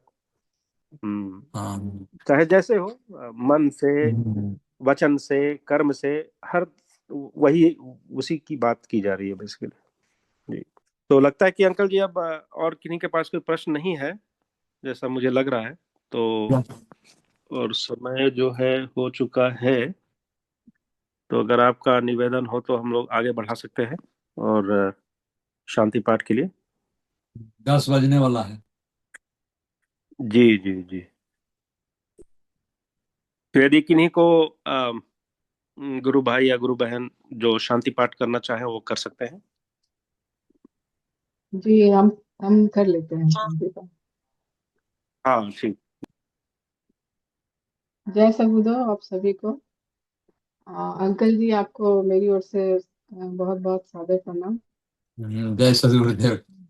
जी जय सद्गुरुदेव। और शांति पाठ के लिए हम सब लोग बैठते हैं। शांति पाठ। हे प्रभु शांति स्वरूप हो, शांति शांति में शांति, शांति शांति जन शांति हो, पूर्ण शांति में शांति। हे प्रभु शांति प्रदान कर, दूर हो सर्व अशांति। देव सदा फल शांति में, शांति शांति सुख शांति। बोलिए जय सतगुरुदेव भगवान की जय। बहुत बहुत धन्यवाद सीमा जी, बहुत अच्छा से आपने शांति पाठ किया। तो इसी के साथ आज का सत्संग हम लोग समापन करते हैं। और फिर हम लोग अगले हफ्ते अ, इसी समय फिर मिलेंगे और अंकल जी फिर कोई सब्जेक्ट चयन करेंगे जो कि हम लोग बताएंगे और उसके ऊपर हम लोग मनन करेंगे, प्रश्नोत्तरी करेंगे। और इसी के साथ आप सबका अगला हफ्ता बहुत मंगलमय रहे और सदगुरु की कृपा सदा सब पर बनी रहे, हम सब के ऊपर बनी रहे, वर्षा के स्वरूप वो बरसाती रहे, हर प्रकार की सुख और आध्यात्मिक वृद्धि। इसी के साथ बहुत बहुत धन्यवाद और जय सद्गुरुदेव।